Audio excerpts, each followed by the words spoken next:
لما يترون كان يمكن دلوي الله نبغي محمد هل جبال الأمر يا مرك هذا الأمر فيري وكاسا هذا حشك اللي ساروه لقى بدو قادسي لقى بدو قادسي مرك أنت لقى جري أو أرجع لقى حري روش نوال قالي مية مع شيء سوريا قول قاس تقني عينك وصفر الله ويجي بديني هرسيس كبحي أنا أقول الحكومة جريمة وبين شلي ولا سعود من قدومي قبيلة ده كوي سما اسكتني ما هو خبرني ما كانوا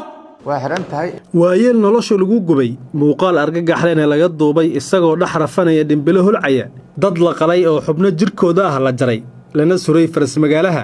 tuulooyin iyo ceelal dab la qabadsiiyey oo basbeelay iyo falal kale oo maangal ahayn ayaa muujiyey in laga talaabay xeerarkii xakameynta iyo dhaqankii suubanaa waxaana dhammaan dhacdooyinkan argagaxa leh dhowaan ay ka soo ifbaxeen degmada Wallaweyn iyo deegaano ku xeeran oo dirir sokeeyay ay ka socdeen mana ahayn wax la filan karay in qarnigan ay ka dhacaan geyga Soomaaliyeed jariimo intaas leeg oo quus iyo rajabel gelinaysa malaayiin u haraadan inay arkaan dal amni ah oo ka kabtay colaadihii ahliga iyo Soomaali il ka dhigtay qabyaalada qeyrkeed ka reebtay una midowday cadowgooda diidan yagleelida qaran cudud leh geesiyaasha ciidanka xoogga dalka oo ku baxay ka jawaabida falalkan iyagoo haysta waaran maxkamadeed iyo amar ahaa in nolol iyo geeri lagu keeno dadkii ku lugta lahaa ayaa ku guuleystay inay soo qabtaan qaar ka mid ah halka kuwa kalena la baadigoobayo maanta ayaana halkan oo ah degmada Wallaweyn lagu maxkamadeynayaa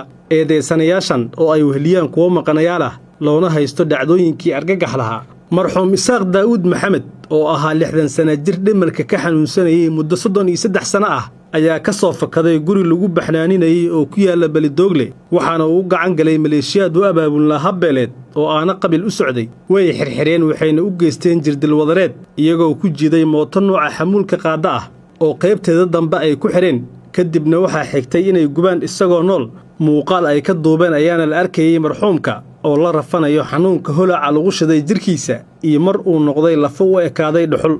deegaanka Dudumay oo dhaca duleedka degmada Wallaweyn ayuu faldambiyeedkan ka dhacay galabnimo Jimco ah oo ku beegnay 7 bishii 11 ee sanadkan waxaana dadkii geystay maanta nagala jooga Xasan Boolle Isaaq Daahir Muqtaar Shibow Saalax Xuseen Cali Cabdi Xamiid Cabdullaahi Siidow Axmed Saalax Abuukar Qaasim Cabdi Xasan Abuukar Yuusuf Cali Axmed Maxamed Daahir Cismaan iyo Cismaan Cabdulle Caliyow sagaalkan oo ay weheliyeen 13 kale oo maqanayaal lagu raad jooga ah aynu ku jirto haweeney lagu magacaabo Muslima Cabdi Kuusow ayaa waxaa hogaaminayay Abshir Cabdo Xasan Made Maxamed Siid Cumar Awbiime iyo Xasan Boolle Isaaq mid kasta oo ka mid ah kooxdan ka kooban 20 ka eedeysane ayaana lahaa doorar isugu jiray jirdil joorfal gubid iyo karaamo xumeyn mid dilkaas markuu dhacay oo marta wadaadkaas oo warta soo galay mar alla markii meesha loo qabanay onaga ma joogan xaafado u jirnay onagoo guri amuur taalo oo maaragta meesha ku jirn aan dhaynin gaajara la soo qabtay ku basmalogaada meeshii aan ku soo baxnay haddaan soo baxnay wartii laga qabtay war kala la geeyay wixii oo digowtii akhyaartii oo meeshii aan ku baxnay waa tagnay isagoo marka lugaha ka xiran oo hal dagar u dhafan aan dhahanay markaan ninkan waa qabateen waxaad u diisheen inaan la qabado degmada la geeyo waa waajibkeena anaa dhaha marka saad garabkiisa saasoomida inta wajiifa marka aan qor qaarbina wata run sheeroon magta been maxay tiri lixdan saal sano jira aniga wixii runtaan ku hadlaa marka qor qaarbina garabka ugu jiray markaas la dhahay Xasan Buulow muslim haday tahay naga leeho wiila kurtuna soo tuuray mada inta ii mariyay markii saas lii maray markaan waa ka dhagaagna hadda nimankii isla imaanay dhalinyaradii kale iyo waa meeshii tuun ilmi iyo naago ama meeshii tuurihiino oo usagoo nool yahay warta dhaxdeed dhaxyaala oo moota meesha loo keen moota la saaro duurka laga dilo hal soo gubin hal laga soo baxo iyagoo isleeyihiin abartaan ka tagno mar al markii ninkaas oo ay kala aadeen duurka la aadeen ona xaafada u galnay حد إلا حد لوجو جو لحظة يا سجال سنو جرا بقولي تما فرتن وأمرا وان ودارها برتي لوجدل برتي لوجو حد الشيء مسارا إلا حد لوجو تاني سي علي لوجي واقع يا نهاية قفك نهاية والجوبة سنة لسميها يا واي أو أديك أنا كلها يو أو أنا حين ما هنا نكاس أو مرتا حافظ جوجي أو مرتا إيدن كوكمت أحاي oo adiga kulay bahbeen iyo maalin nin walba qoriisa lagu taaganay dagaala sii socdi beerta dana beertiis waxa baday ninka gubay dhaxayo marka la makiin beerta talbakiin farsho lagu dilay marka lan walba habeen imaan qoriya ku taaganay qofka oo gubay la dhaxayo ilmaha dhaxawada yar yar ku way wajigiisina hadaan inta ka fiirina tabara way aniga hindhawa ka markay ashwiin kama darad madi usaga Abdullah Itus Hasanow ninka ma tagaana ninka ma intaan kala waa yaqaana wajigood yaa xiray oo gacmaha iyo lugaha ka xiray maya markaas uu mijoomada xaafada jaran ku lahayn markii la xiray xaafadan ku jirno markii wartaas biyaha laga wado yaa soo xiro keen horta ninkii soo xiray inkii marta war ka maxay laakiin nin la yiraahdo abshar madax oo ciidamada guud u ahay meesha joogay marka ninkii oo marka ilmihii iyo ciidamadii meesha joogeen kale isay baxeen marka anaga warka maxayna xaafadan ka baxnay nin gaajal soo qabtay beesha sal waxa la meeshii aadna hadii aynin waan hadii bilaayada noqosad waan ka soo laabanay marka imaanayda yaa kula socdaaday aniga waxa ila socdo markaas laba qofood oo heer koofur ah oo dugoow ah nimadaas qofood dhinacaan la istaagay dadka bulshada aan ninka dhax galay ana war muslimatihiin ka leehada yaa war ka diiday marka nimanka warka diideen nimanka hadda oo maqon way magacood ninka warka iga diiday Maxamed Said Umar Allah raadiga biimu kulama oo ku maqlay oo ishal gamay markay biliisha gaman waa ka tagnay marka Maxamed Said Umar muxuu ahaa madax ma ahaa dad maya lash ciidamada ku tirsanay ninkaas ciidanka ku tirsan yahay iyaalka meesha jibeen oo korweerdi oo ku jiraaw ku tirsan yahay maayan usoo nabadoon iyo waasna ma intii ninka la dilay la garaacay waa taaganta intii dishay daraad markii ninkan ay tusiyay Abdul Isaaq ay tusiyay saddexdaan qofood waa u jeeda waa ka saabadhay laakiin nimankan kale ma ka saay midka toolid ku dhufanaay oo gilga usagoo nool boqol waa taagnay boqol ur waa taalmeesh oo dhalinyaro leh ana hadii hindaa li guri uruma baaq oo kaarbina wata waa ka dhaxbay marka irida ka baxay marka adiga goob jooga aheed kamera ku qabatay sax ayad marxuum koodii ka daayo ayad hortiisa taagnay koo bariimida mas markii anaga tagaayo oo nimanka waryaalkaas meesha taagnaayeen markii qoryaha meesha taagnaayeen koo markii ninkaas markii la keenay warta ma lagu soo banawso on xaafad ku soo baxan warta uu imaad warti usoo ka jiro camera lagu duubay markay aad faanyaa iyagoo saan loo dhooman yahay markaas aan dhax galiyo waryaa muslimtiin gadaal oo bax anoo daba qaylinayo markaas la waryaa ka dhax baan adiga goobtaas dadka taagnaay ma taqaan ninkii oo ku dhifanay dhagax oo ushuk dagar ku dhifanaya maya marka ku malagu siin meesh warta oo ko bariim soo galaayo lagu soo dakhray u sugno marka warta biyaha ku jiro lagu soo dakhray war kala faarq ay ligeyno una warta faarq ugu tan soo dakarkiisa dhiigay oo lugaha iyo gacmaha saan uga xiran aan uga tagno marka soo saan dhal iyo bilaan meel joogsan aan leeyahay siliska ku xiran ee gacanta ninka ku haya magaciis Umar isgo maamul Maxamed masaarta ninka ku falaan masaarta ninkaas waxa lagu soo dhufada xagga sal lagu soo dhiftay warta kala way oo ko bari meeshii una xaafada ku jiran kulaano oo soo dhiigiisa ba ayaa u tagno markii inta markii oo meeshii ka gubayeen oo daraad oo ninkan itusiin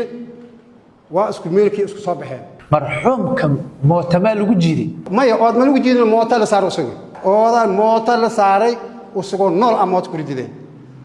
waa la baxeen marka boodka afkiisa la saabad ordaaskii la tageen on markaas inta soo aadaba warka ma hayo laakiin daraad madiinka ay tusi cunug waaliqana dhe madaxiisa iyo wajigiisa dhabarkiisa ayuu soo jeeday ninka walka saayay marka hal mar saay soo fiiri markaas widaadkan oo hadda basiin jiro saldhig siin rogo manuur goobe wiilkiis waa dhahay marka kan oo tooreysa u dhufanayna liiwaan sheeno waa wajigiis usoo kan dhaga ku dhufanayn waxa la dhahaa soo dhaha magaciisa ay ma qontay naanaystiisa abaka daawid la yaa gubay dabka yaa ku shiday meedka may allah dabkaas ma sheekar dabka iyo dirkiis usoo naftiis ku jiro labada dirkiis iyo dabka allah ka loo waan dhaara aniga waxa ku dhafat aniga allah nabay muhammad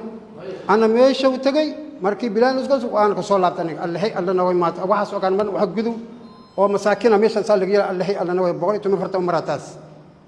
kutaab jama ku taagsana ina aan farq marxuumkaas farq gacan aniga leesan u tagin am qur'an leesan ugu taagin qorgay garabkay ugu jiro waan ka laabtay taas intaas 140 ugu mara هو كل صعد حيكون لفتين war nimankan isoo aan dad ma aqyaar ahayn gadaali aan dad hadii la sii kuuri wada naqan leey marka laad ayaal oo yar yar oo nimankan idood iyo meesha u tayn ay balaan الله هيك أن نبيك محمد ميل أن روجي مرحوم كاس جانتيس كركي هدي أن ديرت كتاب كل أمرسوي الله هيك أن نبيك محمد ما جوب جو ما هاد مركي كو أن روجي ميل روجي أنا مش وجو أنا جانتيس إن كتابنا ما يقعد هذا ما تابع لكن أولى كل شيء الله هيك أن نبيك محمد أنا كرشين تابن تاسا كتاب إلى قاع مهما تحرت قاع مهما تحرت الله هيك أن نبيك محمد أنا كرشين أن تابن يا كتاب كمله هذيك قربوت ها على شو عود يا سوق بتمرحوم كون الله هيك أن أن ميلاس لك هاي سيد كسيد معن إدي سوق وقت أن الله هيك هل كاد جوب جو كأهيد قف مسلم هل لو قدري ولو جوبي أدونا جوب جو قد هيد كاميرا ذاك سوق هذا أدونا كين المرحوم كأوضة سوق بن يا سوق بتنشط مركز أنا متجون سو لهاي الميل أنا أتجا معن متجون مركز متجوك تبع نتاس أنا موتيري هاي موت جاري أموتي مش صار بوه تجي موتدا إنك كوجي ده ميت كأديك مين مايا تي معها ميت كم موتدا لما سعرنا مرحوم مايا هنا جب أنا يجي هذه موت ده إنسان هل موت اللي جوك تبون هل موت أنا موت أنا هو تمشي تجي مركز وانا ولاي سؤال دت بدأ مش جو مركز ثاني وفيري كيف أسوء أنت كفكسنا هنا صار تاس بدأ أركب مركز أنا وسولات موت ده سويت موتدا موت جدودنا متى موت جدودن وكنواك هو يقول موت ده كنواك هو كنواك ميت كم مركب مسارته اللي يقول دفاعي يركب كل دفاعي متى ورث تام أو بيها ما تنقل مركنو إذا نبوها ماشان تجي أفكار أو سان مركن يجلس إنك صودا أركي ما بصو فيري وما بصو لا بتلعن سيلا يلوك هرب صو باي ماشي لودي ماشي موتر ساراي إلى يلوك ما أركن لوك تما قلنا مركب كيس مايا أنت اللي دعواك فول بس ماشي لك جو ماشي لك مساروي دمبغاس عنيق من اللي إلى إسرائيل معلم ديميد أي أنت مسلمين أحد التلفون يدير معلم كان ماشي يا سيد أن كان مسار كله فديري ده دمبغاس أنا أنت اللي قاد ماشي حاك صوت أنت بيتك ماشي لوك مساعد الجمعة وهايتي خد بيها الجيري يوم ماشي تورين يوم ماشي أجمر يوم تورين طاوين محاول ماشي أننا ماشي نشان سانواي بالعان يودل سدبلت رورايان وأردايان ومايان أرميش محاول ماشي ما يجري إن مسلم يفوت آفا ديت إلهي قبصدا كل شيء دم بالعانتي برر لي برلين راوي لما قالكي كل إن يرتي الدودان ماشي الدودان ماشي أقول آفا ما حاطوك علوي إذا دتك دبعتها أي كوسة ما يعني مسلم ديوات كذا مجيلك إلى بالعانتي بقي المهي يوكوي كل وبرر أنت وربني تعال نقد مسلم إلهي لن ديت إني هتقول ما مسلم وسكول آفا قعنتي والمكجيسين مسلمكم فرحكم مرا بالعانتي بتبرر المجلك إن يرتي كل تبرر لي واي أنا دي صار مساعد كي يسكو يوم مشي توري مسجد كانوا يسكو بقى جماعة هايتي سلادة هايتي واحد قعنتين جيسن دبوا بقولي من أفرت إلا ميركز إلا عن هاد أردين قبل ندين بري أرديت بشيء معلم واي لم مسلم هاد جودا معيو ديت هاد جودا يعني ديت كوبها مسلم ما ساسك كوبها يعني هاد مسلم هاد جودا وكان حفيزك xiraalinta ciidamada qalabka sida oo maxdarkan ku soo bandhigay wixii maalintaasi dhacay dadkii ku lugta lahaa iyo kaalinta mid kasta uu ku lahaa ninkii waa soo xirxireen asoo xirxiran ee waxay keensadeen tuulada Dumay ninkaasi falka foosho xun ee loo geysan doono maxkamadda u soo bandhigaya ayadoo muuqaala iyo ayadoo sawirro ah sawirrada prestation-kan ka sameeyay waxaan ka soo qaaday nin walba oo eedeen loogu jiro ama makana ha ahaado ama goobjooga ha ahaado sawirrada aan soo bandhigi doono intaas isugu jiraan macnaha nin aan falka geysanin sawir aan kama soo qaadin nin walba oo sawiradiisa inta aad ku aragtaan falkoo qayb ka ahaa yanka waa markii koowaad ay soo qabanayaan soo qabteen gabadha saas oo xeer fadhiiso ninna waa kana caadi oo qori ku haya mid qori ku haya waa oo biimo waa kana waa kana sawirka dhexe waxa ka muuqdo geeskan sawirka dhexe waxa waaye oo biime iyo ninkii Xasan Buulo waay sawirada ayadoo nadiif ah ayadoo muuqaalan shidi doona Xasan Buule Barrow iyo maxaa la hayaa afshir inta muuqaalada waa laga arkayaa sawirada way ku wada jiraan sawirka ayaa waa Abbas Eeno Maamo waay dhagax ayuu soo qaatay waa ka dhagax asagoo soo kala taagsanayo iyo ku dhufan raba marxuumka halkaas yaalo ninkaas halkaas yaallo oo tabarta aanan haynin oo la garaacay la jir dilay gacanu saxata hataa hal gacan hataa ma nuuxin karo dhagax weyn ala soo qaatay madaxa looga sii deynaya dhagaxi waa kana sawirka koowaad asoo sii kala deenayo dhag waa kana asoo madaxiisa ku dhacay sawirka labaad ku soo qaadnay hal ninoo danqada hataa kuma jiro macallin dugsiga ahayuu leeyahay hadda ninkaas quraan wuxuu ku leeyahay masaajida waxaan ka soo akhrinayo ku leeyahay khudbadii jimcada dhiig muslim ah ayaa hortiisa lagu daadinaya yac kama dhahooyo inta qof oo meesha taagan qalqiga taagan meesha waa soo bandhigayaayo hal qof oo yac ka dhahay malaha qof islaam ah waay qof kala dilooy war nin gaal hadii xataa saas loo dilaayo inaad ka celisaa waajib ku ah mudul gudoomiye ninkaas hadda dhagax markuu ku dhuftay kadib ninka ag taagana tooreeyo gacanta ku wataa qortaas oo kaga bireena fiiriye waa kaasa horta isagoo tooreeyda gacanta ku haayo tooreeyda waa dhaldhalaalaysa mujida markaana waa kaas halkaas dhunta oo kaga qabtay oo kaga bireey magaciis liibaan abikar umar allaha waa la yaqaanaa shacab waa degmadu degay maamulka degmadu waa kuwana lama soo qaban inuu dhagaxaas weyn ninka ku dhufto waaye liibaashiinane tooreeyda ninka ku bireey waa foolxumada meeshaas ka dhacaysa gudoomiye fiir ma daga ninkaas ma iska caawin kariyaa maya wax ka dhicinay ma lahan intaanba goobjoog ah nin walba waxba ku dhuftay marxuumkaas ajir in loo helayo amal mataqaanaadi ninka waa meeday uu yaalaay ma laga dhaaf foolxumada ajir in laga helayo amal ninka darbaaxa ku dhuftay ajir inuu ka helayo aalo kala orday wax kala soo bandhigi doonaani niman mootaalayaal meeshan ku jiray waxba ma geysan hadda dhahayaan mootadii ku jiidayaan waa tana mootada saddex lugooleeda ah waxa lagu jiidayaa marxuum isaaq daawud muxuu halay waaba nin xanuunsan waa dhimarka la wax uu halay mala shacab waay guriyo ka soo fakaday moota lagu jiidayaa mudan gudoomiye fiiri mootadii askale labadaasna leh in dhinac laga soo qaado ilaa dhinac kale dhinac lagu dili doono lagu dhameystiri doono lagu gubi doono lagu geenayaa jiitaan dhulka lagu jiido wax ka dhicin mala waxa daba cararaya u jeedid waa tuuladii oo dhan nin walba wuxuu wataa wixii uu ku dhufan lahaa wataa xanuunka fiir gudoomiye ee leedahay qof walba bal asaga iska soo qaado booska isaaq daawud uu ku jiray qof walba xanuunka ee leedahay asaga iska soo qaado baa mari lahaa oo lugtana ka xirnaa lahaa gacmana ka xirnaa lahaa wixii uu dareemi lahaa wada dareeno okay lama jiidin hadii la dhaho oo mootada laguma jiidin hadii la dhaho muuqaalkaana shidaani waa nool yahay lugta laga xiray moota lagu jiidaya meesha lagu dhameystiri lahaa dadweynaha ugu badin ay joogan aa la geenaya mudan gudoomiye xasan buule wuxuu sheegay waxaan dhahay amal maamulka lagu wareejiyo qoryo wata asaas soo qabtay ma ku wareejiyo maamulku soo qaban kara ninku uu keeni kara taliyaas lagu wareeji kara ninkaana la soo qabtay labada dhinac waa isdagaashan yihiin oo kala badbaado u dhigi karay ma sameenin wuxuu raadinayay cid kale oo ku soo dabaxta uu raadinayay wariya walaalka sheeg nambarkiisa ninka dhahay waa kana waa xasan buulo waa ninka dhahay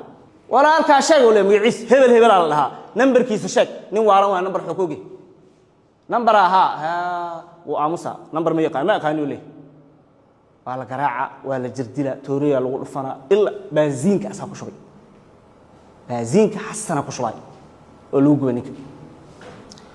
أوكي مقال كان مركم هو عدنا مرحوم كالله أمنا حريسته إلا جديد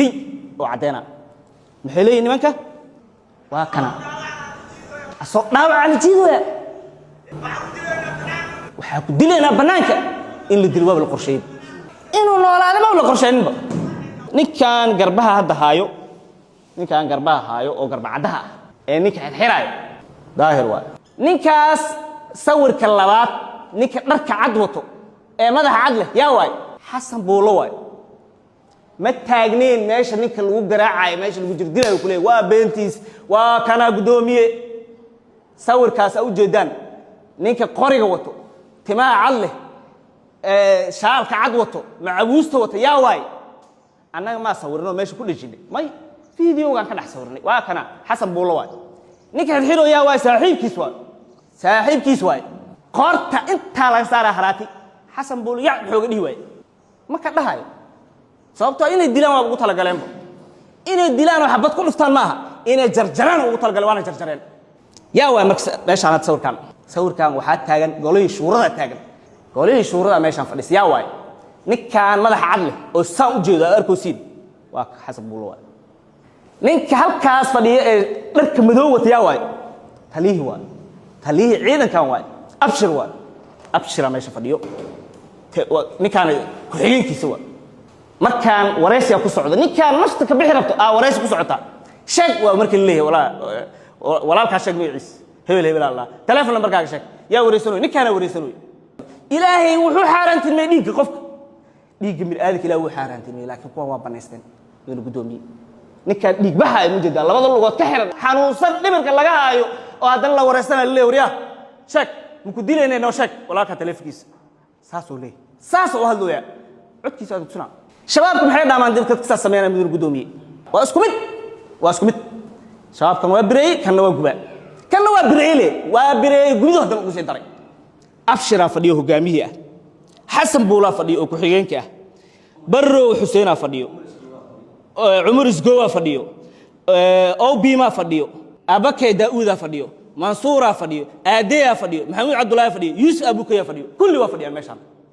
waxaa laga shuurayn lahaa habkii loo jarjari lahaa loo gubi lahaa laga shuurayn waa mudul gudoomiye ilaahan kugu dheershay islaamnimada inta taala waa kana markaan sawirkan waxay cadeynaysaa in dilkiisa la qorsheeyay laga soo midoobay lagu tashtay sidii la sameyn lahaa maxaa la sameeyay ood la soo qaatay mudul gudoomiye fiir ood la soo qaatay waa la dul saaray marxuumkii baasiino ku shubay xasan buule kadibna taraqa la qabadsiiyey yaa taraqa qabadsiiyey cadi fitax guduudo waa qabadsiiyey taraqa waa maqay nasiib xun lama soo qaban nimankii soo qaban lahaa ayaga difaacay maxaa soo qabanaa cadi guduudo yaa waay ninka muuqaalka duuwaay hal gubo dhahay hal gubo oo dhinaciisa gubay waay cadi guduudo waxaan muuqaalaha oo raad xumaha ninka duubay asaga waay ninka baraha bulshada soo dhigay asaga waay dadka adduunka jooga markayna fiirsanaa marka maxay arkayaan soomaalida kale wadanka ka maqan maxay arkaan war soomaalida kale xataa ku nool Soomaaliya dhaxdiis maxay arkaan foolxumada dhacaysa la arkaa wallahi raali kama nihin ilaahay raali kama nihin ilaahay dhiig muslimka meesha lagu daa raali kama nihin anaga waa dulmi waxa la sameeyo inta gudoomiye waa wax foolxuma ugu waa inay Soomaaliya ka dhacdo wali ma dhicin gabadha noo eedeysan gabadha muslimo aan lahaa waxay ku eedeysan tahay meedkii suurad xumeyn meed maxaa meeshaan maxaa ka soo haray hadda waxaa ka soo haray dambasti iyo lafalafihii marxuumka soo haray waa la karsaday mudul gudoomiye sida malaay camal loo dubto mudul gudoomiye marxuumka intaas ka soo hartay inta ka soo hartay ee qori soo qaatay markaas dabada ka gelisay qori dabada saal Allah uu uraaya camal dabadiis ha uraay ninka waa dubatay xaaba ku haray mudul gudoomiye muslimu hubaysan tahay ma hubaysan wal soo qaban karaa lama soo qaban because tol ahaan فالحمد ما يشان كذا على المسلمين وحنا سمينا اسمه مقال كذا صوب بندقة مدير قدومي ولا سوق بنكرة ما لا سوق بنول مقال كان محل وأركا أو بيم والوأركايا بر والوأركايا داهر والوأركايا حسن بول والوأركايا مقال كان انت عليك معنا هذا نيك كمان أيو داهر وا قرقي سوى تواكس قرقي قفوا ديبنا يا حرق وسوق بسرعة وسكوت الحين وسكوت جايبنا كان أو بيم وسجدوا أو فنان جدود كوتو nin waa kaas uu ku istaaga fiir mudul gudoomiye laga qabanayo xasan buule meesha waa taageen waa la haraantino ya fiir mudul gudoomiye ma taagnin inuu yiri meesha lagu soo qabto kana be xasan buule kana wuu hogaaminayo be asaga hogaaminayo qabta dhaw abshir meesha ana laga dhawaa taliya war taliya aan ka amar sugno waa kaas abshir waa taagay asagana mudul gudoomiye niman la yaqaan Soomaa muuqaalka ana sheegoy ana sharaxoy be oo biim waa kaasa abshir waa kaasa xasan buule waa kaasa daahir waa kaasa برو وكاسا كل جود وكاسا مدير قدومي انتاس أنا حتى شيء هو وأكع قوس المقالة هذا رجع ماشان أمني كعها سأفهم وين يعني وكان هذا ولا جراعه يا مقالك نجح اللي قلنا فناي أو توريد اللي قلنا فناي أو اللي جواي مدير قدومي واحد في سكر معها نكان ما راح أقول دوبن تياوا أك معلك هو معلم دكسية هاي مساجد كان قطبت كسو آخري ماشي وتاجي فير وكدل دانتيناي مرحومكي وكدل دانتينو يا نكاس عمامه وتو اسغوا هلا فيري واك اسو markii hadda uu toota wajida wala garaacu fiir ninka la garaacu ya day waa lagu dul daanteeno mudul gudoomi fiir macallinka la sheego uu ku dul daanteeno fiir mudul gudoomi ilaahay ku dharshay fiir marka hadda dhagax la soo qaadana fiir waa kana dhagax fiir nash madaxu ugu dhufta fiir mudul gudoomi koo kala tooriyo soo qaatay liibaasheene معلك وادانتينو يا مكا علينو يا واكا علينو إلاك عبسان دهو يلقولها بيان واي دينعيسو كدانتينو يا واكا نابي هل قبال الأمر يا مركا هدا الأمر فيري واكا هدا حشك اللي سارو يا والقوة يا مدن قدومي كان هدا أني أقون صناعي ما ضد الأقون سوينا يا ما ضل سوق من كرنا وأكون هفت قار ولا سوقتي ثلاث اللي بكم هتسيء أمانه كمدين ثلاث اللي يدلعسين إنه دلعسين وكمدين من القدومي لقتي زمان عشان تعالوا الجري مسار سل وجود على الجري مسار وحفل كاس جيستي من القدومي فول حمد قارنا وأكوانا قارن مجال كجرا ولي ومقيين وارن كود محكمة الواسوجرني أمر سوق بشيء استني ما تصدق adeerka marxuumka la gubay ayaa garsoorka garmaqalkan ugu waramay ma nin fayaabo ahay mase nin jirano ah nin jirino ahay oo madax loogu jiro ima soo jiraya 33 sano jiriye oo xirnay waa naga dhumay awo naga dhaxay oo naga aan weyni maalinta kala gooyni maalinta kala 10 saac markii leeyahay saaq daawud leeyahay gareeya lagu dili yadri hooyaraadish hormaad maqashan ninkii waa la dilay 10 saac oo galabtii maqalna oo jimca ميديا لقى سود إنكاس ما يشتغل كل أنت أساسا الله أساسا كم مغلي صدق سنة أجريان سو صدق هذا مدح الله أجري yuusuf aadan xuseen suuley waa xubin horey uga tirsanaa qawaariista haddana ah qabqabla dagaal isaga iyo maleeshiyaad uu hogaaminayay oo dhammaan maqanayaal lagu daba jira ah ayna ka mid yihiin cabdulaahi madyarow ismaaciil maxamed abuukar sayid cali cabdalla cali maadey iyo maxamed aadan ibraahim nuunow ayaa 27kii bishii sagaalaad ee sanadkan u baxay argoosi qabiil waxayna isku ekeysiiyeen qawaariista afka ayayna ku xirteen cimaamado si aan loo aqoonsan iyagoo u tegay xoolo dhaqato biyo ka dhaaminayay warta cismaan oo qiyaastii 18 kiiloomitir u jirta degmada Walaweyn balse mid ka mid ah dadkii ay u tageen ayaa aqoonsaday markii la ogaaday inay dhagar damacsan yihiin uuna fashilmay qorshahoodii afduubka ayay ku fureen dadkii warta ku sugnaa xabado sababay dhimashada 12 qof iyo dhaawaca 7 kale suulay sawirkan waa sawirka hadda soo bandhigay sawirkan hadda soo bandhigay wuxuu hor taagay hadda taliyaha daraawishta sawirka halkaas sawir laga hayaa asagna suulay asaga iyo nimanka la yiraahdo Cabdulaahi Madyarow iyo Ismaaciil Mad Abuukar iyo Sayid Cali iyo Cali Maadey waaran maxkamadeeda u jaran fal dambiyeedkii ka dhacay Walaweyn ee lagu laayay 12 qof ee ku dhimatay 7 qofna ee ku dhaawacantay ninkana geystay suulay geystay mudul gudoomiye adigoo taliye ah oo xil haayo oo amniga magaalada qaabilsan ninkaas maleeshiyada ah oo duurkaas ku jiro hadaa ka cabsid karo dhaad suulay dil geystay ka cabsid oo kala warwareegtay suulaygan mujrimka ah ee duurka ku jiro ee dadka laaynayo ee foolxumada geystay fiir 12 qof oo dad shacab ah oo hal qori aan wadanin oo meesha la yiraahdo war biyaah siinaayo xoolahooda ayuu isku soo aadiyay kaalay yiri shabaab oo isaga dhigay marka horena shabaab oo ahaa suulay mudul gudoomiye suulay maxkamadda hadda horteeda waxa laga sheegay in al-shabaab uu ka imaaday waa is soo dhiibo yiri beedhaba la geeyay wuxuu soo maray dhaqan celin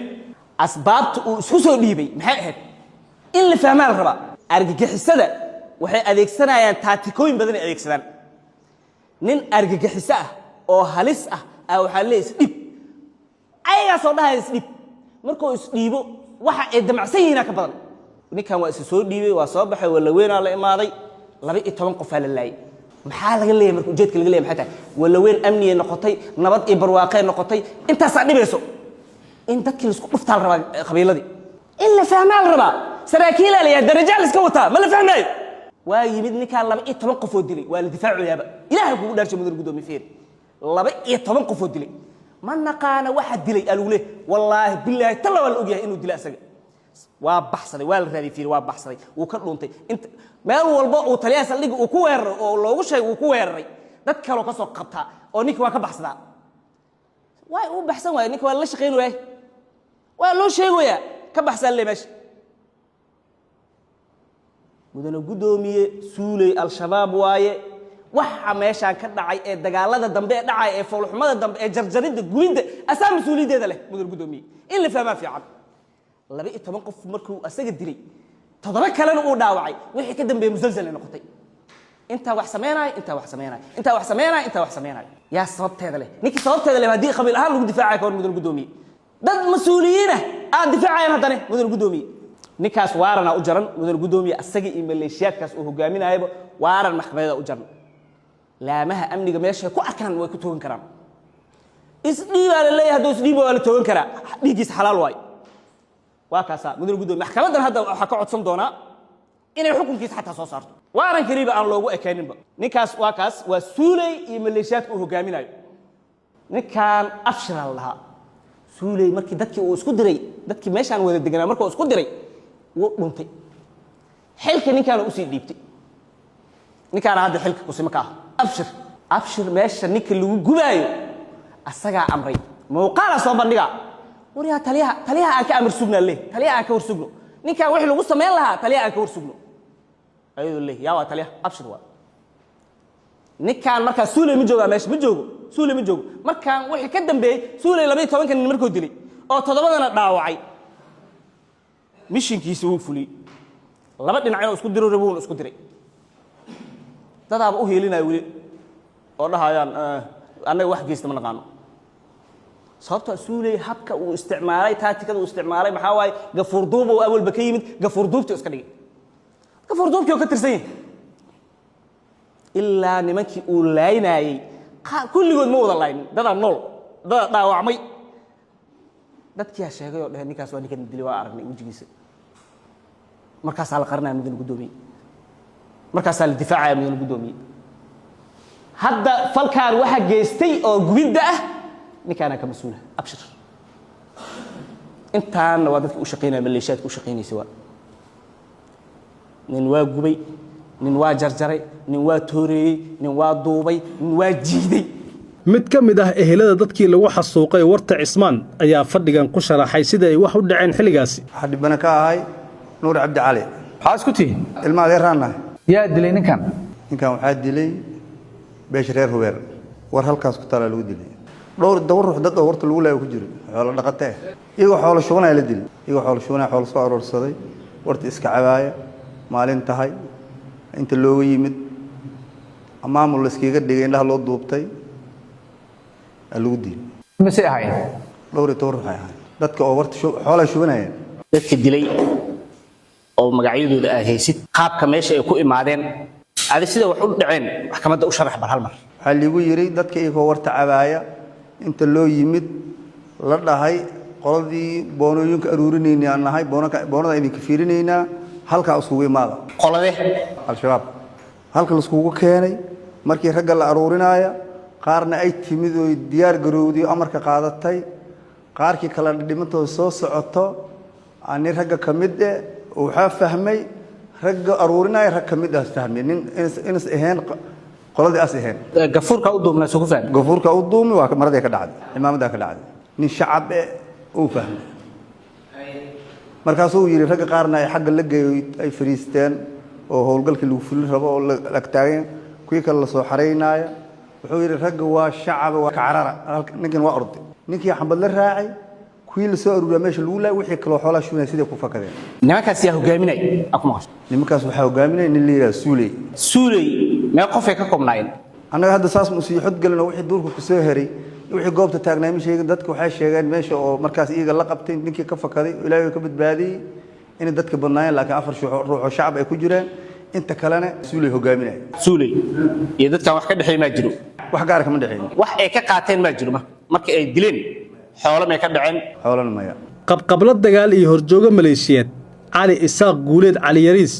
ku-xigeenkiisa duqa oo ay la socdeen maxamed cismaan nuunow ciise cabdi maxamuud calaan xuseen maxamed qaasim maxamed ganey xaraash daamey xasan goobe isaaq xundow iyo shigshigow dhammaantoodna ah maqanayaal la amray in lagu keeno nolol iyo geeri ayaa loo haystaa weerar 10kii bishii 11aad ee sanadkan ay ku qaadeen ceelbiyood ku yaalla yaaqbari weyne oo ay ka dhalatay dhimashada 5 qof iyo dhaawaca 5 kale waxayna gubeen matooradii ceelka cali yariis iyo waxay kala sameeyeen yaaqbari weyne waxaa ku yaallo ceelbiyooda ku yaallo hal ceelbiyooda ku yaallo halkii ceelbiyood ee ku yaalay ayay weerareen waana gubeen fiiri sabanay ku qabteen mudan gudoomiye nimanka yaaqbari weyne joogo oo uu hogaaminayo cali yariis macnaha dudumay kaliya dhibaato kuma hayo yaaqbari weyne laftirkeeda dhibaato ku haya maalin uu alla keeno baawureeyo meesha ku dilaa waa kana ceelbiyoodkii ay isticmaalaysa yaaqbari weyne oo dhan ayuu gubay 5 ruux oo meesha isku dilay 5 kalena waa dhaawacay markaasaa ninkan la sawiran hadda oo duqow leeyahay baraha bulshada inuu soo istaago oo wuxuu leeyahay kansarkii nagu dhex jiray waa soo afjarnay u fiirsa mudane gudoomiye kansarkii nagu dhex jiray waa soo afjarnoo leeyahay wuxuu ku faraxsan yahay 5 qof oo meesha uu ku soo laayay 5 uu soo dhaawacay iyo ceelka uu gubay ku faraxsan yahay kansarka waa soo laayo leeyahay mudane guddoomiyey mar alla markii xafiiska xeeraalyaha guud ee ciidamada qalabka sida uu yimid degmadani Walaweyn oo aan rabna inaan baarno falkii foosha xumaa ee ka dhacay Dudumay ee ninka lagu gubay ayaa waxaa dhacday in Cali Yariis iyo maleeshiyad uu hogaaminayo ee weerareen ceelkii Yaqbari Weyne mar alla markaa maqalnay Cali Yariis waxa ognahay inuu sarkaal ciidan xukumo uu ahaa ognahay waa la wacay xabadda joojaaliyay ma joojinin hal qof meesha uu ku dilay war xabadda jooji amar lagu siiyay ma joojinin ilaa ciidanka xoogga dalka Soomaaliyeed iyo gaar ahaan ciidanka commandoska ee danab meeshan ay ka baxaan ee ku baxeen tuulada Yaqbari Weyne 4 nin ay meesha ku dileen oo ceelka waardiyaha ka ahay ee meesha ku dileen 5 kalena waa dhaawaceen 5taas dhaawac ah ayagoo dhameystir rabo ciidanka xoogga dalka Soomaaliyeed ka gaaray oo meesha ay ka soo badbaadiyeen yaa sameynaa sidaas Cali Yariis sameynaa mas'uuliyadda Cali Yariis qaadanay mudane gudoomiye sababtoo waa la hadlay jooji xabadda Cali Yariis muuse joojinin dadka badan inuu laayo rabi ayagoo ku faanayna waa kana meesha hadda soo bandhigaya mudane gudoomiye muuqaal qiraal uu ku yahay oo uu leeyahay kansarki waa soo afjarnay kansar yaa aniga duqo waay qiraal waay qaabka uu hadda u sharaxanayo baraha bulshada uga sharaxanayo macnaha dadka uu laayay oo qil u sameysanayo mudane gudoomiye ninkani waa maleeshiyo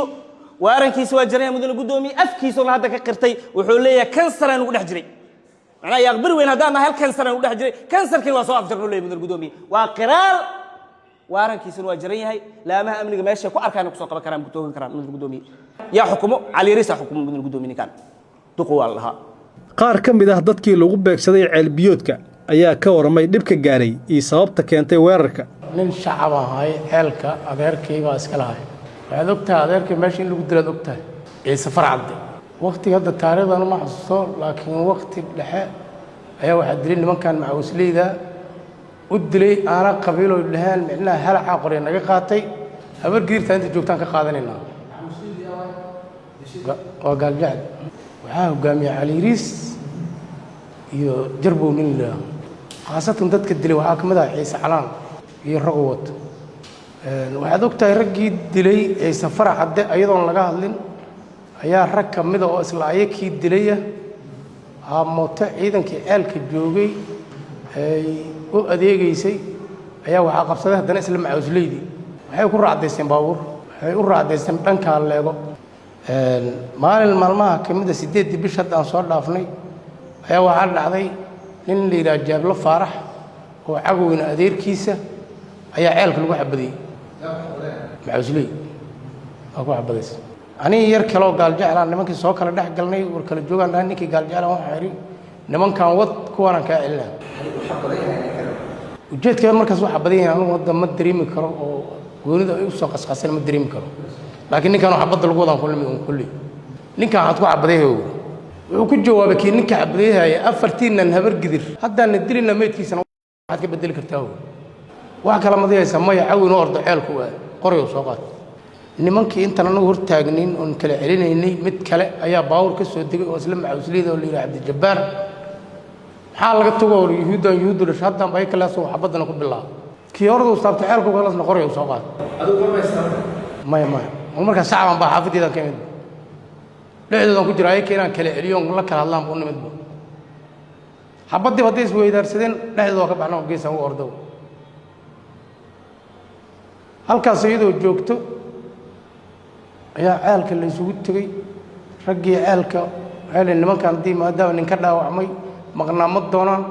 dadkiin ceelka meesha joogay meesha isugu nimid meesha markaan isugu nimid difaaca la qabto wardiyaan iska qabanay oo nabad qofna coladuma sidinay nimankan hadda dib loo geystay haddana uu dadka dandarrada ku hayay ma maqnaad doonaan si aan ninkan ku welinaan ugu nimid intaas markay jirto habeenada kamida waxay yarkaan dhimo doono la yiraahdo ilka case 8 saac bar oo barkada ceelka soo galay barkada ceelka markuu soo galay toosha lagu qabtay waa kuma la yiraahdo waa ilka case wuri waxa la hadlaa yar kale oo meesha jooga Faarax Bagad la yiraahdo ilka case waa wuri inuu markii soo fududaa meesha ku jiray anigu waa soo istaagay waa u tagay ilka case dhibaatada meeshan ka jirto waad ogtahay dadkii geestaadna tihiin maxaad ka soo doontaa meesha inay raggan difaac isugu jirto waad ogtahay meesha maxaad ka soo doontay waa 8 saac oo habeenimo iyo bar meelahaas ku yaasnay ama weelkaas waa iska tigni waxaan raaniyo meesha dhibaatada u geysateen waa ogtahay intaas soo jiitay ma ogtahay walaalo hadaad dib kala wadan nabadgeli wuu naga tagay habeenkii raggii aniga la joog waardiyaan la qabtay waa la joogay 9 saac ah habeenimo aan ka saaxday hal saac aan soo ka xabadaan ku kac xabadii markaan ku kacan soo baxon aalka iridiisa baan ka soo baxaba ninkan ayaa ilkaasa ninkii xalay 8 saac nabadgeli aan lahayaa meeshiya barnaamijku meeshaas oo ka soo bilowday ninkan hadda ninkan hadda diliyo sax aan qof ima dhihin ninka dhiman doono Cabdiqaadir oo baasto iyo ninkan xabadaas dhaafsada leeyahay ninkan weerar ah sida la ii sheegay markaas xaqiijinteeda indhahaygu ma hayn oo nadartu ma dhihin laakiin dadka xogdooda ka helaa inuu baas dilo la ii sheegay waa dhin isla ay kala dil kadib waxaa dhacday annagoo bartiyaan iska joognay ceelkaan iska joognay difaaciyaan iska joognay nus saac ka bacdi ba weerar aan ku soo qaaday waxaan ugu soo qaaday macuusliin dad badanaa ka buuxa ciise calaankaa ku jira diflo nin liraa ku jira waxaa ku jira nin liraa cabdiraxmaan ceel jooge nin liraa shigshigow dadkan indhayga cabdiraxmaanka iyo ciisaha iyo diflaha waxaa indhayga waa qabteen dadka shacabka ayaana ku cadaynaa caliiriis inuu ku jiro dadka dadweynaha ay sheegay aniga indhayga ma qalaag dadka ay sheegay inuu celiyay midda kale oo soo wacay ciidankii meesha oo tarag kamid oo soo wacay oo wax dhibo ma jiraan jooga lahay barnaamijkan uu leeyahay waa xadaaba taas isweydiin u baahan iyo soo wacay ciidankaad noo soo dirtay rag kamid oo wacay ciisaha wacay subxaan wacay caliiriis dad shacab ku jira naftirkooda oo meesha ku jira waxa la yiraahdaa isaaq xundu nin la kamid ah waxa kamid ah nin la yiraahdaa elay oo lama la yiraahdaa xuseen jumo laakiin elay loo yaqaan ninkii la yiraahdaa ibrahim xaraash ninka sabanka iyo ifanta tuuro kamid oo ahaa midkaan bari weyne wuxuu ku bilowday niman ganacsataa oo ceel bari weyne ku yaala jooga magaalada bari weyne ceel ku yaala oo ganacsataa ceelkaas gata ayaa joogay waxay haysteen wax yar oo aan badnayn qoryaha isku waardiyeeyaan ma ifaantay oo hantidooda ay ku ilaashayaan waxa dhacday habeenkii waxay yiraahdeen waxa noo yimid nin socda waan ka shakinay orod naga tagaan dhaxlo ma ifaantay adiga waa uu naga tagay subaxii markii waagu bariyay dagaalka lagu soo bilaabay nimankii xal celiyay ninkii meeshaan marayo yiri xad noo soo doontay ceelka aan rabnaa ma ifaantay sidaas oo dagaalku ku bilowday beel iswadata oo macawisley iyo ganacsato iyo qabiil leh ayaa dadkaas barakiciyay oo ku soo duulay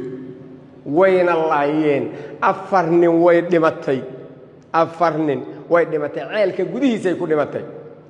5 qofoodna waa la dhaawacay oo qaarna ceelka gudihiisa lagu dhaawacay qaarna guryahoodii looga daba tagay intaasu markay dhacday ciidan waxa meeshaan ka baxay dawladdu leedahay waa ay tageen waxay soo qaadeen meydkii iyo dadkii dhaawac ahay iyo dadkii meesha joogay oo barakaco baabuurta dhan soo raacay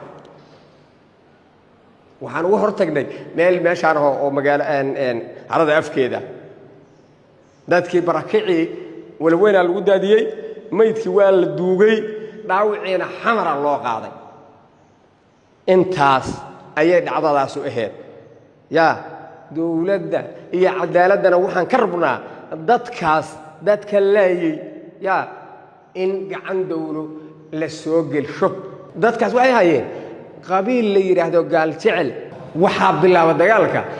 nimankii guud fadhigooda loogu tagay nimankii ceelka jooga fadhigooda loogu tagay wax uu tagay niman macuusley la yiraahdo macuusleyda gaal jecel way waxay degan yihiin meesha la dhaho Carmoole oo ku dhagan magaalada afkooda ay degan yihiin sidoo kale isla kooxdan Cali Yariis iyo Duqow ay hormuud ku yihiin laguna raad joogo ayaa loo haystaa dil foolxun oo aan qabiil salka ku hayay noloshana lagu dhaafiyay marxuum Cismaan Xasan Maxamed Owliyo kaasi oo baadiyaha yaqbari weyne ka raadinaya xoolo kalumay caloosha ayay banaanka keeneen kadibna waxay ku gureen dhagaxaan iyo caro iyagoo ka jaray gacanta bidix isla markaana suray aargada iyo aqbari weyne falkan ayaana dhacay 22kii bishii tobnaad ee sanadkan nin la yiraahdo Cusmaan Ooliyo oo xoolo dhaqata ah ayaa waxaa ka lumay xoolo ka luntay xoolo ayaa ka lumay xoolihiisa 6 neef oo ahayd 6diisa neef asoo raadsanayo ayaa waxaa lagu qabtay aqbari weyne maleeshiyaad joogo waa la qabtay waa la jirdilay waa la jiiday waa la xirxiray caloosha laga soo bixiyay gacanta laga gooyay meeshaan hadda sawirkan arkoono aqbari weyne oo dhan la soo baxay Cusmaan Ooliyo markaas lagu korfeesteena waa lagu dhaanteena midul gudoomiye sidee aqbari weyne oo dhan reer aqbari weyne oo dhan isugu raaci karaan dulmiga intaas la isugu raaci karaan midul gudoomiye yaa sameeyay ficilkaas nimankaana hogaaminay nimankan midul gudoomiye nimankaana hogaaminay Ali Yariisa hogaaminay ninkaas Cusmaan Ooliyo ah wax uu galabsada ma laha qori ma wadanin waxa la yaab leh gudoomiye qorigaana dusha laga saara fiir qorigaan ninka jaalaha gacanta uu ku wado Cusmaan Ooliyo watay aan dhirba ma wadan qori waligiisna ma qaadan si dhiigiisa loo xalaashado qori la dul saaray qorigaana uu wata amal hadhow maxaa la sameeyay marka mid qaana midna gudoomiye calooshi ee ka soo daadiyeen gacanta waa jareen oo bidix kow waa jareen lugihi say ugu dhufanayeen misaar ayagoo jarmi waayey waxa la dhameedka la soo dhiibo ninka waa badishay dhameedka soo dhiiba calooshi si aan loo dareemin dhagxaan ay ka soo buuxiyeen falka fuxushmada fiir midna gudoomiye dhagxaan caloosh laga soo buuxiyay waa la isku laabay waa la soo duuduubay calooshis waa u dhameystiranta amal laakiin caloosh aqbari weyne ku soo daadsadeen gacanta waa maqan tahay way goosteen waa la maqan tahay aqbari weyne ku maqan tahay lugihi ayagoo ka laalaadaan meesha la keenay falkaas fuxuura fiir midna gudoomiye yaa ka dambeeyo ninkan Ali Yariisa ka dambeeyo qoriga uu dul saaraayo ayaga iskale qorigaas midna gudoomiye maleeshiyaadka aqbari weyne dhibaato dadku ku hayaan maleeshiyaadka joogo dudumayna dhibaato dadku ku hayaan midna gudoomiye waxa is heesto oo dhibaatada dadku ku hayo shacabka maaha waa maleeshiyaadka midna gudoomiye dadku hubaysan waa midna gudoomiye dadkan dad walaalo ah oo weligood wada deganaa waa meeshan waxa mar walba colaadaha horinaayo oo dadka isku diraayo maleeshiyaadkan hubaysan waa midna gudoomiye ayaga dhibaato ku ah haddii aan laga dul qaadin dadku waa isku baaba'ayaan haddana waxaa kaaga daran foolxumada ay sameynayaan qof ayaa xubin loo jaraya xabad kaliya looguma ekeenayo xubin loo jara foolxuma dhinacaan laga sameynaa dhinacaana foolxuma laga sameynaa Soomaaliya dhan wada saameynay marka mudane gudoomiye maamul goboleedka koonfur galbeed ee saameynay dawladda Soomaaliya hadda wada saameynaysa in la iska qabto mudane gudoomiye banaan nimankaana waarna u jarnay ninkan waxa la yiraahdaa Ali Yariisa ninkan waxa la yiraahdaa Ciise Canaan fakad waaye laamaha amnigu waa ku raad joogan waarankoodaana jaran mudane gudoomiye meesha lagu arkaa lagu toogana waa is soo dhiibi waayeen waa la wargeliyay waa la wacay soo xaraado waa diideen sababtoo in falalay geysteen ninkan duqow ah kamid inta waay meeshan gubniinka uu ka muuqdo waxa waay tuulada dudumay soo weerareen yaa soo weeraray Ali Yariisa iyo duqow soo weerareen nimankan sawirada u jeedin soo weeraray meeshan tuuladaas waxa gubay labada nin waay ciidan hogaaminayaan waarankooda jaran meesha lagu arkaan lagu toogana mid ka mid ah ehelada marxuum Ooliyo ayaa halkan lagu dhageystay waxa lagu dhahay yaa laga dilay maanta ka socotaa Usmaan Xasan Usmaan Ooliyo maxaa isku tiin adeer shay adeera u tahay yaa dilay Usmaan Ooliyo gaajada dilay tay ku dilay birweyniya lagu dilay baadi goobahay muxuu raadinay geeda ku goosay geeda ku maqanay Usmaan Ooliyo xoolo dhaqato ahaa miyaa xoolo dhaqato hay haye goorma la dilay waxa la banaanka laga soo qabtay haye birweyniya la keen haye birweyniya lagu dilay haye ataneerka uu ku meesha waxa ka maqan ataneerka ku maqan internetka ka aragtay ya ka aragtay hay maxaa aragtay oo meesha la tuurino oo usugu qoriyalka kor laga saar haye qori muuta asaga may weligiisa qori ma qaadan shacab iska ahay qoriga la dul saar muxuu ahaa dadkii direena dooshi ka saaray meedkiisa goorma hesheen meedka awalay waa la soo qaaday meel isbaarada واقرتي إسبارة ذلك سوق هذا واقرتي مريرت لقي هاي الله شيء أبر ما ديرين كبناك يا واقرتي قربكم مره هل قاعد بانته هل قاعد مره أيه لقاه بدو لقاه دسي لقاه بدو لقاه دسي واقر مقارك اللي يخربه هاي بوجي وهكذا كتير مد لقاه لقاه أيه الله شيء مقيل دقايق دقاه لقى سوب الدحي دقاه الله شيء من دعري أو ما ديرين كوالو غير والو علي واقرتي أسانا لوهير واقرتي سانا لوهير دقح على بوحي علوشي الله دقاه لقى بوحي قعنتي أو والي كوي واقرتي لوهيني لقى واجد جبسني هم أوجي مقارك هذا واحد مقارك واحد سلام أسوق على أنا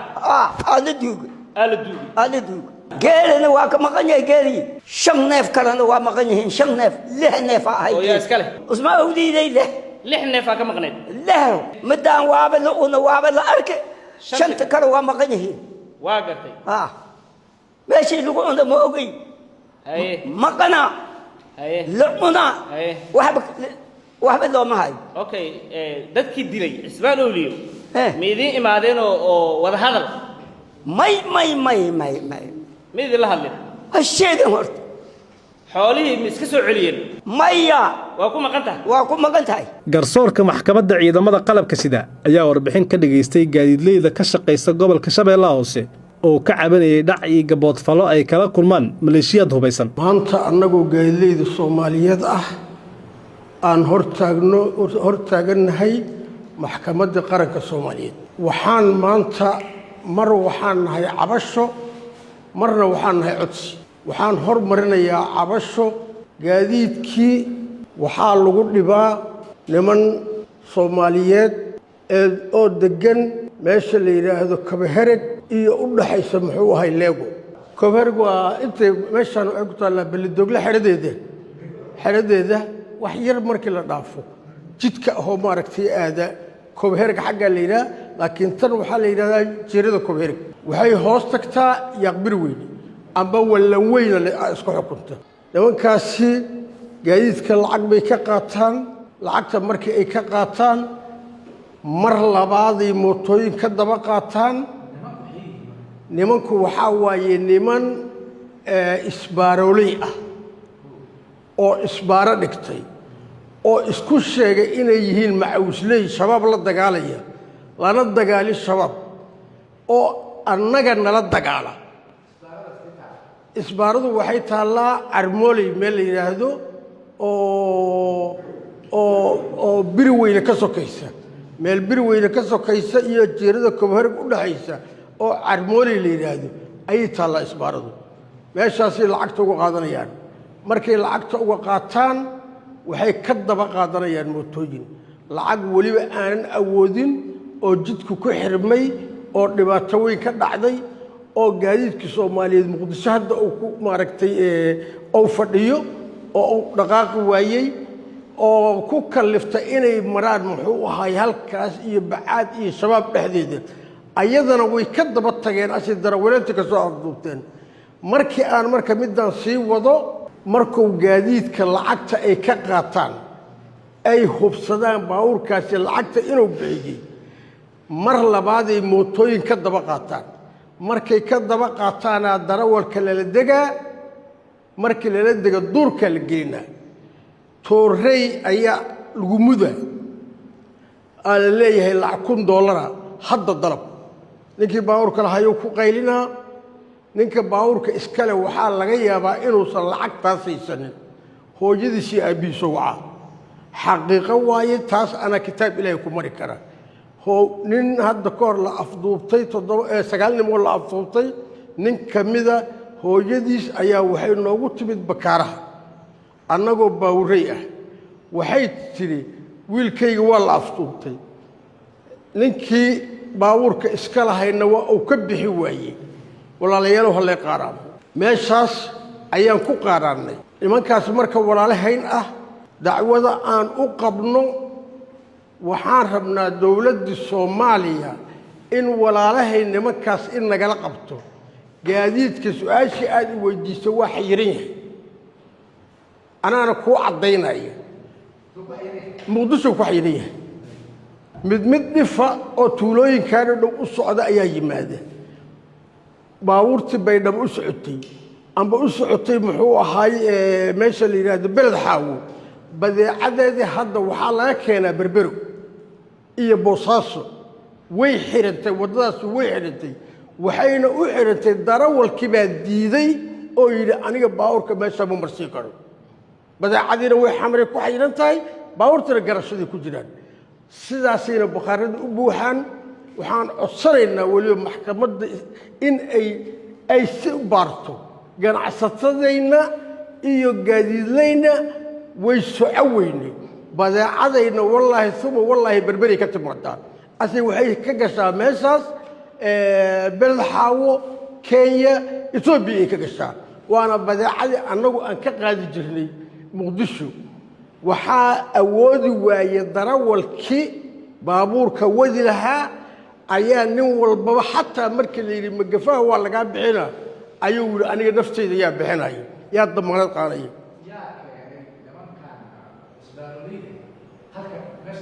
braaw waxaa keenay xildhibaan annagoo guddiyoo dacwo ah ayaan meeshaan ugu nimid isbishal anaa la fadhiistay xildhibaanka cabdikariin cabdulla barisaa layidhaha gambaa ku magac dheeree codkayga inuu maanta maqle aadaan u jeclaalahay bartaana la fadhiisannay xildhibaanku wuxuu yidhi lacagta iska bixiya lidin dili maye waayahaye aan ammaan helno lacagta waa iska bixinaynaa waxaan u soo dacwoonnay guutada meeshaan joogta ayaan u soo dacwoonnay waxay yidhaahdeen annaga taliyaha xoogga dalka soomaaliyeedna xukuma waana u gudbina arrintan nin xasaanad lana annagu uma dhaqaaqi karno ilaa amarna la soo siiyo baldoogil xeradana kula kulanno waa 3 mar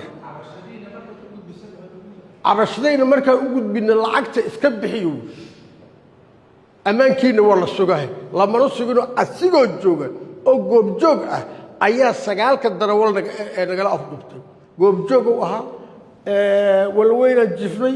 waa soo baxnay waxaan ugu nimid intaan ugu nimid waa wada fariisannay waxaan nimanka masaakiinta oo la afduubtay xildhibaane waxaan kaa codsanaynaa dadka noola soo daayo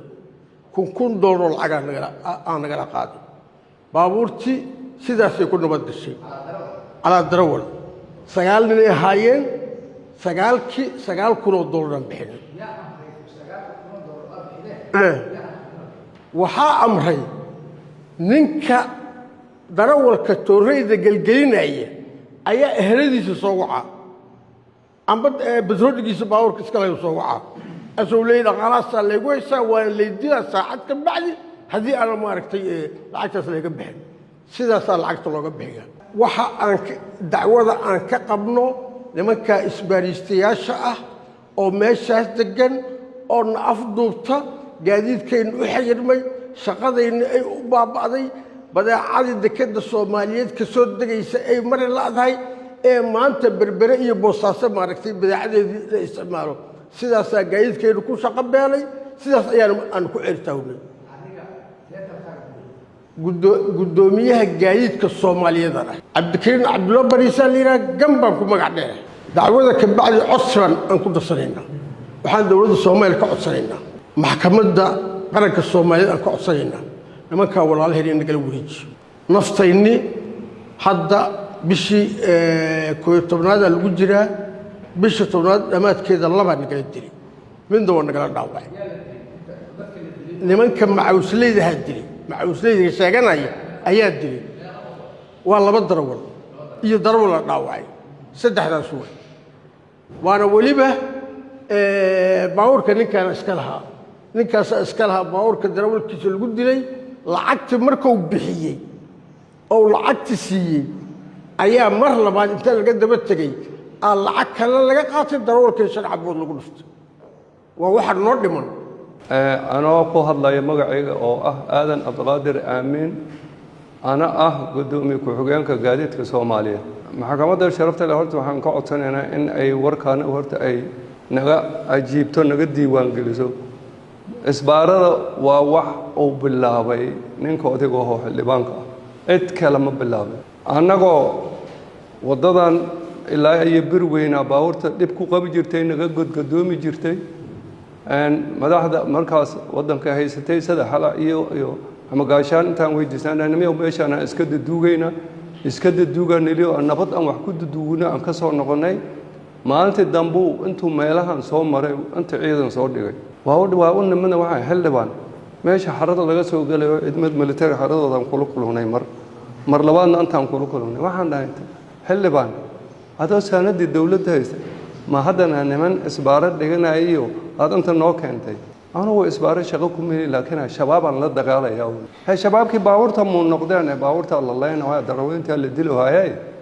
shabaab ilaa duurku ku jiray ma raatid ilaahay khayr ha ku soo waxaan dhahay raadso asig waxa ay mas'uulayo nin leeyahay waraabagaad asaab taliye ka ururka uu keenay waraabagaad la yiraahdaa waagaas had waxa u maleyn taqriiban 2 sano waa ka badan tahay intaas baabuur la gubay nin la dilay qof la afduubtay aniga nafteeda kula hadlay gaari aan leeyahay intii 2 saaxiibnimo darawalka la iga watay gaarigan meel cidla uu fadhiyo uu raray dad ay saaran tahay ayaa waa berigi 9 saaxiibnimo la isoo wacay darawalkii ay soo wacay wuxuu aadano waa la idilow haya xalay waa la watay saacada aan jooga adduunyo aakhir meel aan joogno ma ogi uu yiri igu dhiibaan dhahay ninka ku haysto ninkii baa la igu dhiibay 3,000 aan ka rabaa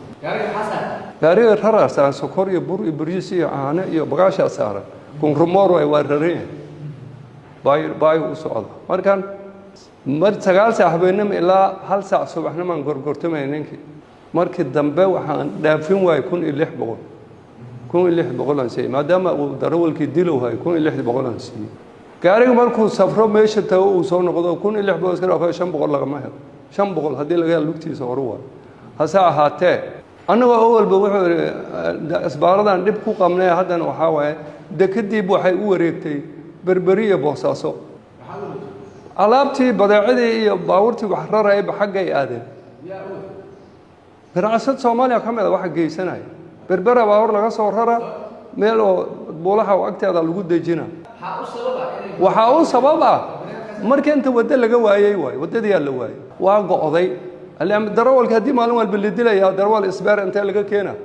والبلديلا وكله قارئ مو وضع يعني أنا كي مو وضع كرنو ووضع جرني لكن هذا وضع الله نقولنا مو بوضع كرنو هسا هاته واجس إلى أبتنا وهذا اللي جوجو وهذا مد كأودم بيوا إلا وضع إنه هذا مال ودل ديلا بشان طبنات واجس حكودا مركب عم يشتري المشى لكاني إلى هذا ها واجي مركب أيجا لكاني إلى هذا ميد waxa u dambeeyay labada wiil oo hadda bishii 10 October lagu dilay inta labadaas u dambeeyay hadda wax la dilay laakiin ka hor dad la dilay oo la yiri ilaaha jooga la yiri oo la isaga tagay jirto badan meeqa goorma wax dilo u galeen hasaatee markan annagu horta dhibkaas aan haysta dhibkaasna waxaan ka codsanaynaa dawladda xabaday ku dhufanaan qofka soo ooynayo ku soo wacdo darawal oo liif mindi أصير ميل والبشق لقليه أما أبين مدوا أنت درك لقسي وبنان لفريسيا بيل وروشينا وأنا لقراءة هذا هذا بين آدم جركي سجلي عقيد هبين بيل وش بي قوون يجرون لقراءة محيال هو هنا واحد بين آدم بشين كرين هو هنا نيك مركان أرتدب كنا هذا دبكاس محكمة الشرف لا هي الدولة أنا عنشور دولة هل حبنا باقته فارجع لقديبة بدعة لقديبة وح أو هذا عن نقول باقضاء عنشور دولة عن بحنين لو نقول مرك هل شيء نقول مرت عنشور دولة ترى مسترالة كلاوته بوق واحدا واسكدينا وحندبكو قبي جرني أفجوي يو دافع المال وده من لبحي مجفع يا جوج جري لكن وياهم بو الله كنا بطلع كوي أيها ملتري أنا إلهي بقوم مثلا هنا من كان سراكيشان أحمد عشان إياه كوجر ملتري أنا شغال كقبته نبض غارق هبين ويسكبورين عيد هاي ستمال ها ملتري كرر أيوه واكل رعدي قارب يسوقبته وركان واقاس لبكن هستواي وددان إلهي بان مهدنا هنا دولتنا عن مهدنا وددان دت كان هنا لا قبته شعب إياه اسكو جرواي شعب بيري ninka haduu tuug meel ku hoydo haduusan lahayn ma joogay wadankaas tuugi iyo dadkiisa way isla degan yihiin meelba ma aadayb gaariyo inta ku dhaca jiirada isaga soo baxa bari weynu iska imaana meeshuu raashinka cuna ama biyo uu ka gadana markan dawladda iyo maxkamadda waxaan ka codsanaynaa nimankan hana laga dhiciyo wadooyinka Soomaaliya way iska jiraan isbaaro way jirtaa dad la dilay wali ma arag laakiin dil intuu yaala waa leego iyo bari weyn inta u dhaxayso عذاب أبو الأمرين وهاي البني آدم بشر كلاهي وانت والله عذاب وهاي ما عذاب إلا أنين هبين مذو إن بيلو شيء هذا الله قراعي هذا كلامه دوميها ودوين يلان السعودال كان جديد كسومالي ودadaas sida odayaasha iga horeeyeen ba sheegeen guddoomiyaalka iga horeeyay anaga in badan wadooyin ka marnay meel kasto dhib ku jira waa ku baxi jirnay wadooyinku way badan yihiin wada aada hiiraan ilaa mudug galguduud waxay ka laaxataa warmahan iyo tixsiila sukadiisa hadda ka hor dhibaa ka jiray sadana kala baaburta loogu baara jiray baaburta mootooyin looga daba cayrsi jiray waxaan u soo dacwoonay taliyaha guutada iyo taliyaha saldhigan u soo dacwoonay oo walaweyn jooga markaas waxbay ka qabteen meeshaas dhibkii gaadiidka waa ku yaraaday mootooyinka laga daba qaadanayay iyo isbaaradii iyo afduubkii waa ka yaraaday magaaladan walaweyn nafteeda borobalana badan ka jiray oo qofba meel qora la istaago oo baaburta kan markuu ka qaato kan uu leeyahay keen ayadana waa ka soo dacwoonay ilaah baa ku maarsan shaqo fiican laga qabtay gaadiidku amnigu ku mara intaas anagoo haysana oo ilaa yaqbar weyn nabad lagu maro waxa yimid ciidamadan uu hogaaminayay xildhibaan markuu yimid lacaga lagu bilaabay waa soo aadnay taliyaha iyo taliyalka wala soo hadalnay waxay yiraahdeen imaada anagu meeshaas nin xasaanad haystaa jooga mana aadi karno anagu hadda amarna looma siinin inaan ku baxo inaan aadno afkiina ku hadla waan nimid xildhibaan meeshaan kula kulanay waxaan ir wadadan maamulkaana ka talsha degmadii walaweyn oo hoos timaada ciidanka naga wareeji ma idinka wareejinayo ciidankan macusleeya la yiraa dadan ku waxaan kula dirirayaa dawlado kale halkaas ay joogayaan lacagna way qaadayaan warna lacag naga qamato ciidanka ma degmadan hoos timaadeen walaweyn ama naga wareeji maya mar labaad taliyalka ku soo laabanay taliyalku waxay yiraahdaan anaga amarna uma haysano taliye xoog ciidanka Soomaaliya amarna ma siin ninkaana waa nin xasaanad haysta ciidankana asaga wata tigniku watay cabdibalayaal watay ciidan tarabana u jooga meesha isaga la kulano dantan ugu qasabtay wuxuu yiri amnigeena meesha amnigeeda ana sugaya ciidankuna lacag ay qaadayaan waa ciidan beeleed waa macuusley waa xuduud dhulkaas xoreynaya waa dantan dhadhaafsii weysay lacag ay qaadeen wuxuu noo keenay saddex nin oo leeyahay waa gudoomiye iyo guddoonka xigeenka macuusleyda amniga ayaga sugaya wixii la idin ka dhaco ayaga laga rabaa lacagtaasna waa qaaday lacag qaaday maadaama intaas u dhacday lacagtii la siiyay waa la maray laba safar inta la marinba waxay bilaabeen inay baabuurtii dhacaan inay lacag kale oo aqal qafooca ay yiraahdeen hadana waa rabnaa xildhibaan afkigan kula hadlay waxaan xildhibaan nimanka aad tiri amniga sugayaan lacag kalena ma qaadi karaan khidmadaas la siinaya gaadiidkan lacagna waa ku soo rogeen wayna dhacayaan afkiisu wuxuu ugu yiri war waa iga wardiideen marka aad meesha keenay xildhibaan naga qaad maya ciidamo koonfur galbeed ka yimid wasiirka amniga meesha gaadiidku waa istaagay wadada waa xirantay ciidamo koonfur galbeed ka yimid wasiirka amniga koonfur galbeed idaacadaha yimid halkan waa isugu nimid anaga nimid baaburtii taliyahan danabo halkan jooga iyo wasiirka koonfur galbeed iyo ciidamadii guutada wixii halkan ka joogay wixii dhama waa la waday ilaa 100 baabuur oo 20 bari taagneeda la gudbiyay oo si xoog lagu gudbiyay xilligaas ka bacdi fawday ahayd haddana way yimaadeen nimanka hadda magacyadooda la sheegayay sida Jarbow iyo Carab iyo nimankaas ay weerareen anaga gaadiidkan lacagtana ka qaadayna amnigiisana sugayna anaga iscishanayna waxba kuma hagaagin sidii dadkii u dilayaan waxay joogaan yaqbar weyne ilaa balowga intaas joogaan oo yaqbar weyne hoos timaada ilaa leego meesha la yiraa Armoole halkaas jooga waxay keeneen waa niman sumatalida kuwa kula lacagtan qaadayna anaga gudoomiyaal u ah lacagta baar markii laga qaado hawlka su'aal leeyahay moota laga daba qaadanaya lacag baan la weydiisanaya daroolkii la afduubanaya duura la tagaya wala liif garaacaya kii lacagta ka qaaday haddaad u dacwooto waxa kama qaba waxay dantu ugu kalifaysaa ninkii aadaara la dilaayo liif la dhacay ama hooyadiis ama xaaskiisii ama walaalkiis ama ninkii baabuurka la wacanaya ilaa waa qof bilaadan la dilayo sidaasaan waxaan ku luubnaa haddana lacag baada annagoo haddana intaas dhiibana waxaa yimid dil inay nafta ka qaadaan oo dilaan 5 xabanaga ku dhuftaan bishaan gudaheeda hadda waxay dileen 2 darawal bishii hadda tobnaad dhamaadkeedii inay ahaadaan u malaynaa taariikhdii mahaya 2 darawal ay dileen midna 9 saac galin dileen midna subaxdii 2 saac dileen waxaan maxkamadda sharafta leh ka codsanaynaa in dhibkaas wadadii waa xirantay wadadan waxaa mari jirtay maanta markii uu yartaa 100 gaari oo baabuurta transitka loo yaqaan oo xamuulka iska daamane baska iyo wax rakaabka 100 baabuur waa mari jirtay maanta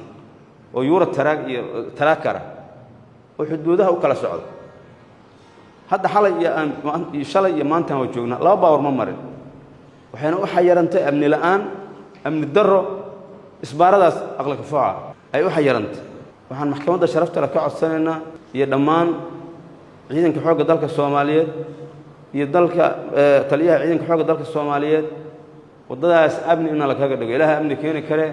in dadka laga wareejiyo dadka Soomaaliyeed lagu soo baxo dibka iyo dilka iyo dhaca meesha ka jira dawladdu ku soo baxdo intaasaan ka codsanaynaa والله وضعنا هذا بدأ أفضوب كاس كده $500 كمان لو قاعد واحد أفضوب كهذا كنت لقي إنه معلوم والبقف على أركز سوقه ورجع يلا باورك يلا جاه يستا دروك يلا جاه أفضوب تاسع بعد بعتاب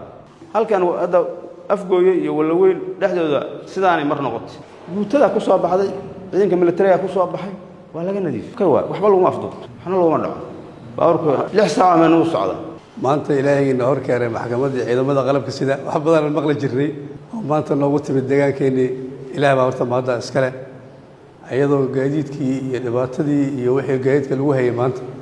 التاجين يعني أرت أولا وإذا كان بعد علينا محكمة شرفت له ثانيا وحل مدة نجا جديد كي ونجا حرميه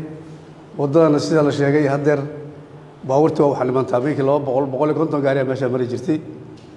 هذا قبل كباية وكله إلى جدو باورت وضعها كانوا مرتاح بدل بدك الشعب كان أنت هذيك السنة هذا الله مرة أنت واحد نفهم مقول الله مرة واحد الله مرة ويعبسوا هاي جسته إيريدان هذا ولا وين وكله بركي لما كان كول قلعي وعكوري وهاجرته ولا تاريخ أيضا موريانت وحشديلاي قبائل كويسة سين ما كانوا يبدين غير الله سي وحبيق النوقتين في عن ولا طابكروا نفي يبان لو كوين شغف في عن ولا يقانو هذانا شعب جيد أي نوقتين ودويك نوقتين أنا كم هسي كرتود تسنة من وهاجرت بس مكوا قدرت ما شاء الله لا شيء ويقدر هاجرت ساس أيونا نفتو ده مين اللي كعضو مت كل ما هذا نيجي لما لكن آخر كي واحد أون كانن من الأمانة أو عاو باوركم بيشوا ربنا أنتوا كباك أنت ساعة هنتدي وحلوقة باور طلعة أنت وفيرك تبجرت الحمد لله رب ولا ويك بالله إلى أفجوي لبعض مركز عندك جرت هدر وجيتكو حنمية هاي ووضعهم ما أنت لا بقى ماسكله محكمة وجوكتها وحنا نجمع نجيريد وحورنيك نجمع نجيريد عالك يجوردين وحوا مقشنا لفتركين ولا ساعتها وحماشة كجري هو حبيت كوسا ساجر لكن أنا كجيد أهم وحن أصلنا إن محكمة الشرفت له إذا ماذا قلب كسيدة محكمة الصومالية وحن كأصلنا وضدان من اللي كجريهم ولا رفضوا الشباب كسيدة ولا وين كبلاو إلى الليغو إيريا الليغو وأنا مكان هبيسان أو عوسلي القتل يا قبيل كهبيسان وماشى دقيق واحد دقيق الإيريا ده أنا أدو ولا وين أنتوا اللي حسا هذا ماشى عن شيء جايو هيك هو الكلام يعني ماشى اللي هذا الليغو لنا عن باورت كي حتى اللي حضر الكاميرا ولا سوق قبصة كي مرة برمودية ولا سوق بنا كوا حتى الشباب كده حمرة كيسوا قبايا كنا يلمنا يكون بحثنا كيف كذا مركب واحد مودة قبل هذه الصومالية سيدا بدأ يقول هذا شيئا باورك كيما البربراء إنه ما أنت بدأ عدد اتباع ضباي وحاك اللي في معناه اسمه كابو وهي بدأ عادي مقدشة كسود دقيقة وحيكون حنا متى بكارة مهمة أنت سووا يعني الباور إثيوبيا صالح مرة وجدي ماذا راشي جدا القصة قاعد باي لكانوا عن مرة المركز ده بحال كيرا عندنا أفجوي حكوا لنا بالمرة على شيء بيسلم هل كان كلنا بلدوغ واحد بنك البنك فدرالك هل كان كلنا حرادة بلدوغ كلنا وتهي قلت له فديسي أنا عبشة وشاقنا وضدا أنا مركز عينك اللي كان يدا أسمه عينك هو كان oo checkpointyasha la soo dhigaya aanu nimid maya waa ka sii darta erkeylaad waxba iska bixiya lacagta dadka la macaamila hadda labadan darawal oo la dilay mid ka mid ah gaar aan u leeyahay waday waa la dafay waa la watay lacagtii midna la isku fahmi waaye xilli aroor oo la jiifo telefoon la qabanayna way ahayd ninkii saasa loo dilay hadda qof marqaatiyo oo markii la joogtana ma lahayn waa la dafo waa la leexsan ninka meel ahooda la geystay anagu shacab aan nahay ma hubaysnin ganacsata aan nahay qoryo ma wadano marka waxaan rabnaa in waxaan ka qaado ama baabuurta qoryon kugu sharciyo noo siiyo anaga nimanka la macaamiltamayna oo iska dhacanayna oo magafna ma wada karo dii maanta qoryo noo siiyo noo ogolaado dii saakay aan dawlad anaka inta roo imaatay aan u geensanayno wixii cawashaha aan qabno aan helnay waa ilaahay mahadi waxa wiilkaan baabuur waday wala weyn wuxuu nagu soo maray habeenkii fiidkii wuxuu seexday meel wala weyn ka tirsan oo la yiraahdo xarasheenaha subaxdii uu ka baxay wuxuu tagay bari weyne meesha u sokaysa ee la yiraahdo Carmoole meeshaas oo ka leexday nimankaas macuusleyda oo gaaljaal ayaa joogo ka leexday wuxuu u leexday waqooyi markuu u leexday waa uu sii socday meel la yiraahdo lebiga baanyada oo aan u dheerayn bari weyne marka uu marayo ayaa niman cilsheen ay hortaageen baabuurkii raggii la socda waxay noo sheegeen markay hor istaageen oo inta degaynin u tagay oo uu soo laabtay baabuurkii markuu soo galayna xabada inta lagu soo rugtay looga dhiftay wadna intaasoo markay dhacday waa ay ka tageen hadda wax kale oo mataad ku safar xabadii markay ku dhufeen waa iska bixeen nimankii taas markay dhacday telefoonada la soo diray baabuuran dirnay baabuurkii wuxuu ka soo qaaday meeshii ninka lagu dilay si loo sii waday degmada la keenay waa la sii waday si ay dhiya la geeyay waxa la geeyay isbitaalka Madiina la yiraahdo intaas ka bacdi ninkii wala duugay intaas markay dhacday ayaan waxaan raadiye maagnay dadkii dilay waxaan ka bilownay nimankii koow meesha uu joogay macuusleyda oo gaaljaal meesha joogtay aan ka bilownay nin caliyare lagu sheegayo meesha uu jooga la leeyahay u tagnay waxaan ninkii yaa dilay waa goobayahu leeyahay waa goobay laba bari markuu na soo celceliyay oo labadaas bari oo soo laalaabayay oo aniga ninkii waa aan waayay waxaan idin tusayaa odayaal aad kala xiriirtaan nin odaya oo hadda anagu aan aad u fahansaneen oo noo keen ninkaas Cabdullaahi Abax ayaa la yiraahdaa ninkaas markuu noo keenay wuxuu yiri ninkii adaka keenay kiiskaasu kiis la xiriira waxa nimankii sidii aan uga sugaynay waxa dhacday dagaalkii ka dhacay tuulada Barweyne la yiraahdo anagu nimankii ka sugaynay waxaan noo labeeyay oo laba noogu noqday kiiskii Barweyne ka dhacay oo xasuuqa iyo dhaca iyo barakac yeeshay cabashadanadu sidaas ayay ku aadan tahay oo dadkii la dhacay qaarna la dilay qaar la barakacay maalkoodiina la dhacay waa dadkii Barweyne deganaa oo ayaan wala dilay maalba dhaweed anigu nabadoonka habar gidiro wala weyn jooga ana taliyaha saldhigga booliiska Walaweyn kan daraawiishta degmada iyo gudoomiye ku-xigeenka arrimaha bulshada ayaa maxkamadda u faahfaahiyay faldambiyeedyadan argagaxa leh ee maanta laga garnaqayo iyo sida ay uga falceliyeen markuu ugu horeyso 13 qofood waxaa ka horeeyay laba dhacdo oo ka horeysay 3 dhacdo waliba dhacdo waxay ahayd beer ay leeyihiin reer hubeereed oo sisin ku taalo yaa waxaa weeraray reer yaag Barweyne qolo milisyan oo ka soo baxay yaag Barweyne beertii dadkii joogay xabadeeyeen waxay sameeyeen beerta dhan boodkeeda wareegeeda dab ay ku qabteen wax alaal wixii xoolo meesha la arkayna way isku geeyeen markaas ka baad yaa xoolihii waxay ka kaxaysteen 70 neef oo ari iyo loo isugu jirto falkaas markuu dhacay anagoo laamaha ammaanka iyo maamulka isugu jirno yaan ka daba tagnay beertiyan tagnay waa aan soo fiiranay waa soo laabanay nimankii beerta iska lahaan ayaga intay bixeen waxay qoonsadeen xoolo ari oo 124 neef ah waxay geeyeen tuulada Fulay la yiraahdo meeshii dhamaanteen anagoo maamulka in laamiye amniga aan qofna ka maqaneen ugu tagnay waxaan u sheegnay inaan xoolahaas la taaban karin ayna ka soo wareejiyaan maamulka degmada iyo laamihii amniga wayna naga yeeleen way naga soo wareejiyeen howlihii dadkii iska lahaansiinay dadkii waxay noo sheegeen inuu howlo ka maqan tahay oo tira adiga 80 neef kuwaana waxay sheegeen 70 neef inay ka maqnaayeen maamulka dhan laamihii amniga aan fadhiisanay waxaan kala balanay inaysan hubeerna aysan gaaljeel ari ku lahayn gaaljeel nuusan hubeer ari ka lahayn oo inta maalintaas maqneed oo maamulka laga rabo aan dib isugu tagayn ilaamihii amnigii aan wareejinayn howlahaas aan naga laga rabo aan dawladda la soo tashanayn kabacdi waxaa dhacday ayadoo arrintii taagan waxaa dhacday haddan reer Yaagburin way soo baxeen waxay ka haysteen makiina agaf beer fasho imoot la bulgaadlay reer Dudumay ayagan way soo baxeen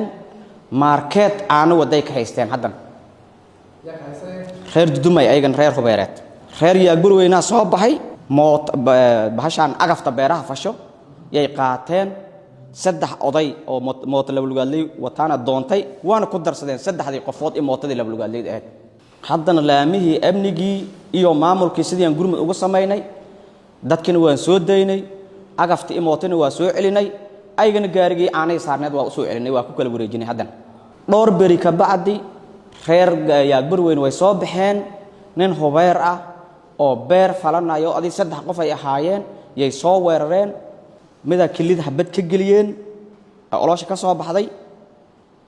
way laabteen oo meeshooda ay ku laabteen ninkii aan soo qaadnay isbitaalkan keenay anagoo laamihii amnigii maamulka anaga isla jirno ninkii aan daaweynay waa u yeernay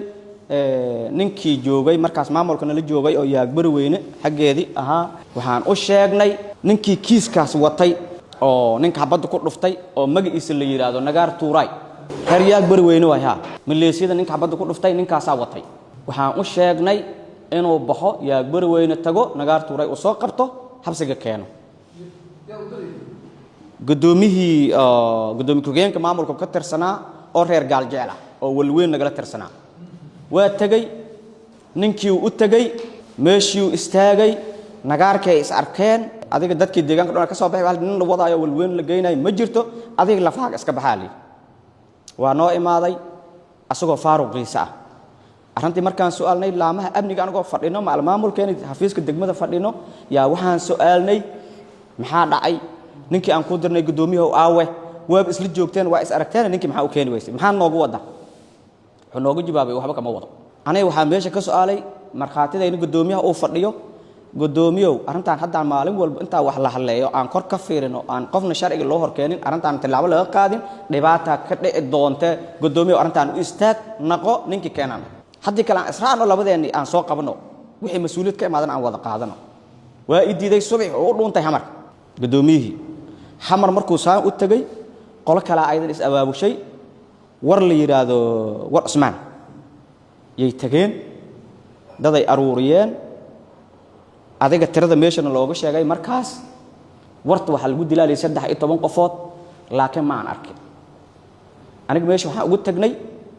anagoo maamulkii laamihii amniga ah inuu meesha dhiig badan yaalay hal neef oo arina meesha yaal horta intaanan warta aadin aniga laamigaan istaagay wax alaalo wixii meyd ah Yaagburin aan u tago aan soo fiiriyo sawir aan ku soo qaataan waa la iididay Yaagburin ma soo gali kartid ali waxaan codsaday mid in sawir la iga soo qaado oo la ii soo diro waa la iga diiday waa booqsanahay qof sawir ka qaadi kara ma jirtaa li laamigaan istaagay waxaan codsaday nimankii dhaawaga ahaa in baawur la soo saaro isbitaalka walweyn looga keeno dhaawaqii waa la soo qaaday walweyn markay soo istaageen waana loo diiday haddana in isbitaalka geeyno laba wiil aad ugu darneed dadka markaas la wadaan hindhayga ka arkay 6 qof ay ahaayeen 6 qof aan la waday dhaawac 6 dhaawac aan la waday 3 gaari oo barobox amin laba u saarnaayeen waxa waday reer Yaagburin oo Yaagburin baawur ka soo saaray markaan saa u fiirnay laba wiil ugu darnaa labadii aan ka codsaday in gargaar loo sameeyo isbitaalkan geeyno dibna hadda rabta aan diyaar u dalbi karno way noo diideen ma adaama gabdho wadeen arrintiina ay arrin buug ka dhacday ahayd haddaan markaas aan xoog ama farax la galno ama dhib kale meesha tiraba ka timaada hata oo naloo eensanayo waa fasaxnay ayadoo hamar gaarin laba dhinteen labadiiba waa dhinteen ayadoo hamar gaarin dhaawacii waxaa soo haray 4 afarta hadda waxaan la soconaa inay fiyow yihiin horta anaga wax meesha aan ka aragnay intaas ahayd markaas ka bacdi way noo noqon weysay inaan meeshaan joogno meesha ma dhowa baabuuraan qaadanay ciidamadeenaan qaadanay waa baxnay waxaan tagnay meeshii oo falka ka dhacay waxaan soo aragnay hal neef oo ari ah waxaana loo sheegay inuu geel badan meesha ka dhammaaday ari ka dhammaaday hal neef oo ari ah yaan ka soo aragnay dhiig badan meel uu ka da xabadiyaan soo aruurinay saldhigaan keennay sawiradii videogii wixii aan ka soo qaadnay ee adeymihii yaa waxaa la wadaagnay madaxdii naga saraysay oo booliiska waxay ii sheegeen meesha in uu ku dhintay 11 qofood laakiin markii dambe markaan raacnay ay noqotay intana loo sheegay dadka number rabood uu gudbinayay raboodka ugu dambeeyay macquul amu yahay aan isdhahnay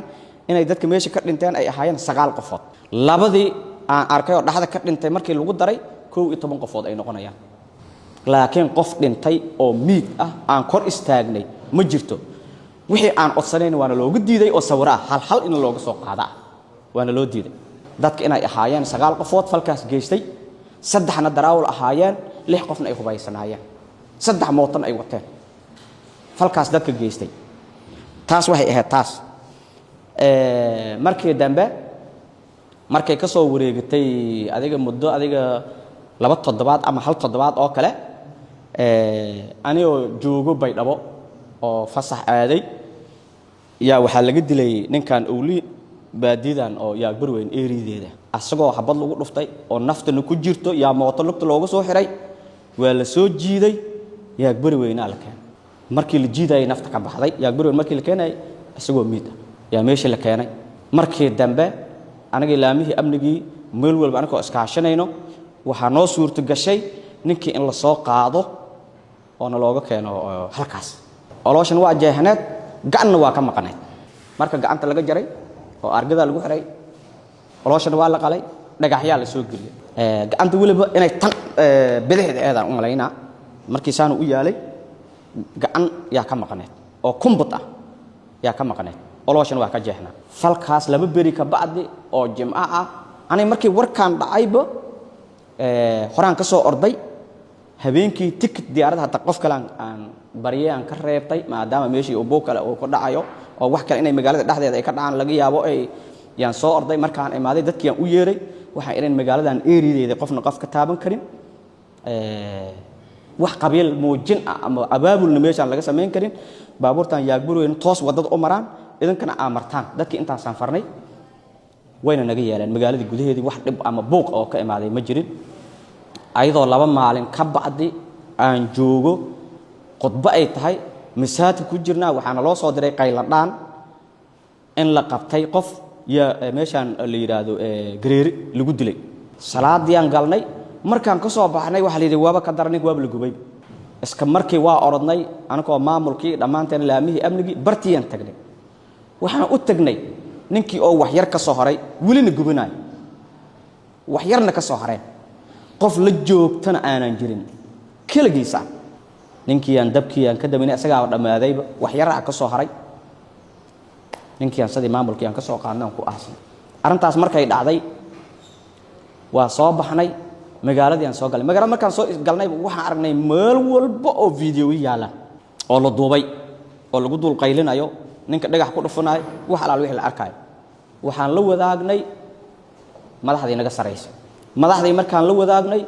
amar waxaan nagu siiyay ilaa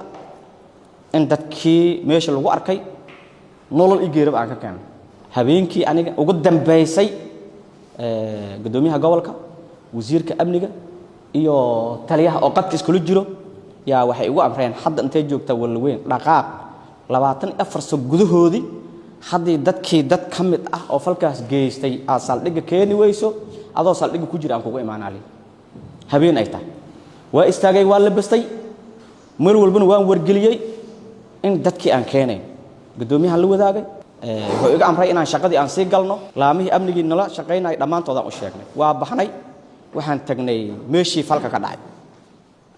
meeshii oo waxaan tagnay laga kala qaxay wax yar oo qoryaalay ah ay meel walba joogaan ayagana nagu dhuumanayaan waxaan adeegsanayay oo ila socday talihii daraawiishta gudoomiye ku-xigeenka arrimaha bulshada falka meesha ku dhacay meeshay ku dhasheen dadka geysteen waa dadka ay ugu dhasheen si aysan ay kaligeey la iga dadin ayaga telefoon dadireen oo ay dhahan ma idin ma haysano saan waay inaan la kulannaan rabnaa inaan aragnaa rabnaa ogow waxaana la yiri aaw qof aan arkayna ma jirto waaga idin bariyo meeshii dadkii oo ugu muuqday sida ninka la yiraahdo beema oo kale sida ninka kale oo asaga dhinigii isla socday sida wadaadkan oo kale tuulo gooni ay lahaayeen oo tuulooyinka ka mid aheen yaan geesaska ka degnay toosha laga dhax ifinay waxaan isdhaanay aaw hadda gashaan xabadaa dhici karto qof shacab wax gaari karaan waaga idin bariye ogow salaad subax anagoo salaadii ku jirno hal raqadood aan hal ii dhimantahay 7 madax la ii mariyay oo nagu bilaabatay xabad anaga markii waxaan u qabnay hog habeenkii waxaan soo gaaraysay ay nimankii hore ay duurkaas ku jireen ay soo galeen oo 12 dhowr qof laga eedaynay dhimashadoodii ay kuwii inta is abaabuleen ay sheegeen inaan taliyaha saldhig eeridaas soo gali karin hadduu soo galana la dilay ani ayaga u maleynay marka waxaan gudbiyay madaxda iga sareysay meel walba u gudbiyay inay nimankii xabad igu bilaabeen waxa la yiri wax alaal wixii dhinta moogi inta kalena ayagoo nool noo keenay waaga markuu toos u baray waxaan arnay ciidamo 500 oo geesaska naga hareeraysan oo habad naga socoto ayadoo habadii waaga markuu si toos u baryay nimankii dhinac ay isugu aruursadeen dhinac ay nooga baxeen ayadoo habadii socoto wili goos ay socoto yaa waxa soo istaagay labadan qofood ninkaan oo qoryahooda wataan maya horta kana noo imaaday kan ninkaana noo imaaday marka dhar aan video aan ka aragnay oo watay aniga ma garanaynin waxaan u yeeray gudoomiyaha arrimaha bulshada asa ninkaan ninkii video ku jiray miya waa asagoo ina waa qabanay gaariga saarnay habadina wili way dhacaysaa waa qabanay gaariga saarnay ninka markii la falgalay oo la rafanayaan jaakad midoo u wateen jaakadii aan ku aragnay marka dadkii asaga la dhashay oo si gooni u xogay yaan u yeeray waxaan iray ninkaan ninkii miya waa asaga idin waa qabtay ayadoo wili habadii dhacaysa gaariga yaan saaray dhinaca u soo baxnay meel ay dad isugu badnaayeen saana u soo istaagay odayaal badan oo odayaal dhaqamaad iyo dada meesha ila soo istaagay markay ila soo istaageen haddana nin ila socday ninkaana inta ii soo istaagay qorgiisa booshkiisa wata ninkaan istaag kalar ninkaana inta ii soo istaagay markuu dhinaca ii soo istaagay nin ila socday oo asagana ay qaraabo yihiin yaa dhabarka iga taabtay ninka dhinacaaga taagan ninkii waa ani markaan saa u jeestay ninkii agtayda taagan dhinacaan u jeeday qorigaan dhabsay xabadna wili way dhacaysaa waa qorigaan ka qaaday haddana gaarigaygaan saaray intaasi waa iloobay maalintaas oo aniga habeenkaas amarkaana la siinaayo galabtii ka horeysay yaa anigoo dhan meesha tagnay yaa waxaan soo helnay ninkaas iyo ninkaan ikaas kale ikan ninkaan dharkaan uu wato kulli hadda video waa ka aragteen asagoo meesha ninka lagu gubayo taagan yaa video ka aragnay markii dadkaan soo aruurinay asagoo wili shaatiga iska bedelin oo wato yuu nala soo istaagay aniga videogaan baaray ninkii markaan saan u fiiriyay waa ninkan waa soo qabanay intaan kala laakiin waxay noo sheegeen inay goobta joogeen oo tuuladaas qofba ka maqneen markaas meesha taagnaayeen laakiin gacantooda wax ka geysanin ay meesha taagnaayeen yay sheegeen dhammaantoodii ninkaana wuxuu noo sheegay aniga maalintaas ma joogin oon dhahay videogaan yaa wayaan dhahay sawirkaan soo adiga markaas wuxuu noogu jawaabay haddaad i sawirteen saan kuu sawiraynaa videogaan adoo ninka kor taagan ninkii aawaya dhahay had ninkii aawe adoo ninka kor taagan soo kan ma ihid waa iga aamusay kan asagoo shaatigiisa wato wiliba sawirkiisa ilaa hadda waa hayaa waxaan dhahnay sawirkaan soo adiga ma markaas wuxuu noogu jawaabay aniga ma aha maalintaas baadiyan jiray markii dambena wuxuu noogu jawaabay hadda dadka dhan taagna anigu waan taagnaa markaan sawirkiisa aan tusinay intaas markay dhacday labadan habadii ayadoo socoto qoryood wataana meesha ku soo qabanay limankan kalena ayagoo 5 ah maalinta ugu horeysay aan soo qabanay haddana maalinta noogu dambeysay oo saldhigga anagoo joogno yaa videogii markaan baarnay yaa waxaan ka aragnay adeer markaas wiilab nala taagnaa oo si fiican u kasaayay oo saldhigga ku tirsan booliiska lambarkiisa haay markaas ninkaan anaa lambarkiisa haay waa waanay intee joogta walweeno nala joogay markaas walweenan jooga way intee taagan tahay meeshii aadna ku soo qabanayaan ka keen marka asaga waxba ma qarinin wax walbo markaan keenay wili video ka hayna wuxuu noo sheegay saaxiibadii ay ila joogeen inuu meesha taagnaayay ninka dhagax saa intuu u qaado ninka madax ugu dhufanay oo ag taagnaa asaga xataa uu dakhri lahaa asaga afkiisa nooga sheegay laba video saddex video aan ka hayna ninkan asagoo ninka saa u jiifo nafta ku jirto lugihiisa fadhiyo oo wareysanayo video waa laga hayaa ninka asagoo lugaha markii lagu dhufanayo godka madax looga istaagay asagoo hortiisa taagan oo qorigiisa wato oo hor taagan video-gu ku jira oo ninkan adeerka ah falka meesha ka dhacay horta wuxuu ahaa kaas aan dadkan ku soo qabanay waxaan raacaynay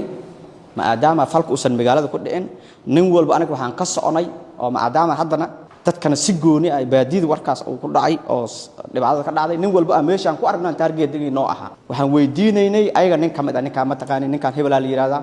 kan ma taqaana hebel la yiraahdaa kan habadaan ugu istaajinayn dhamaantoodna wuxuu noo sheegay adeer inuusan qof meesha ka maqneen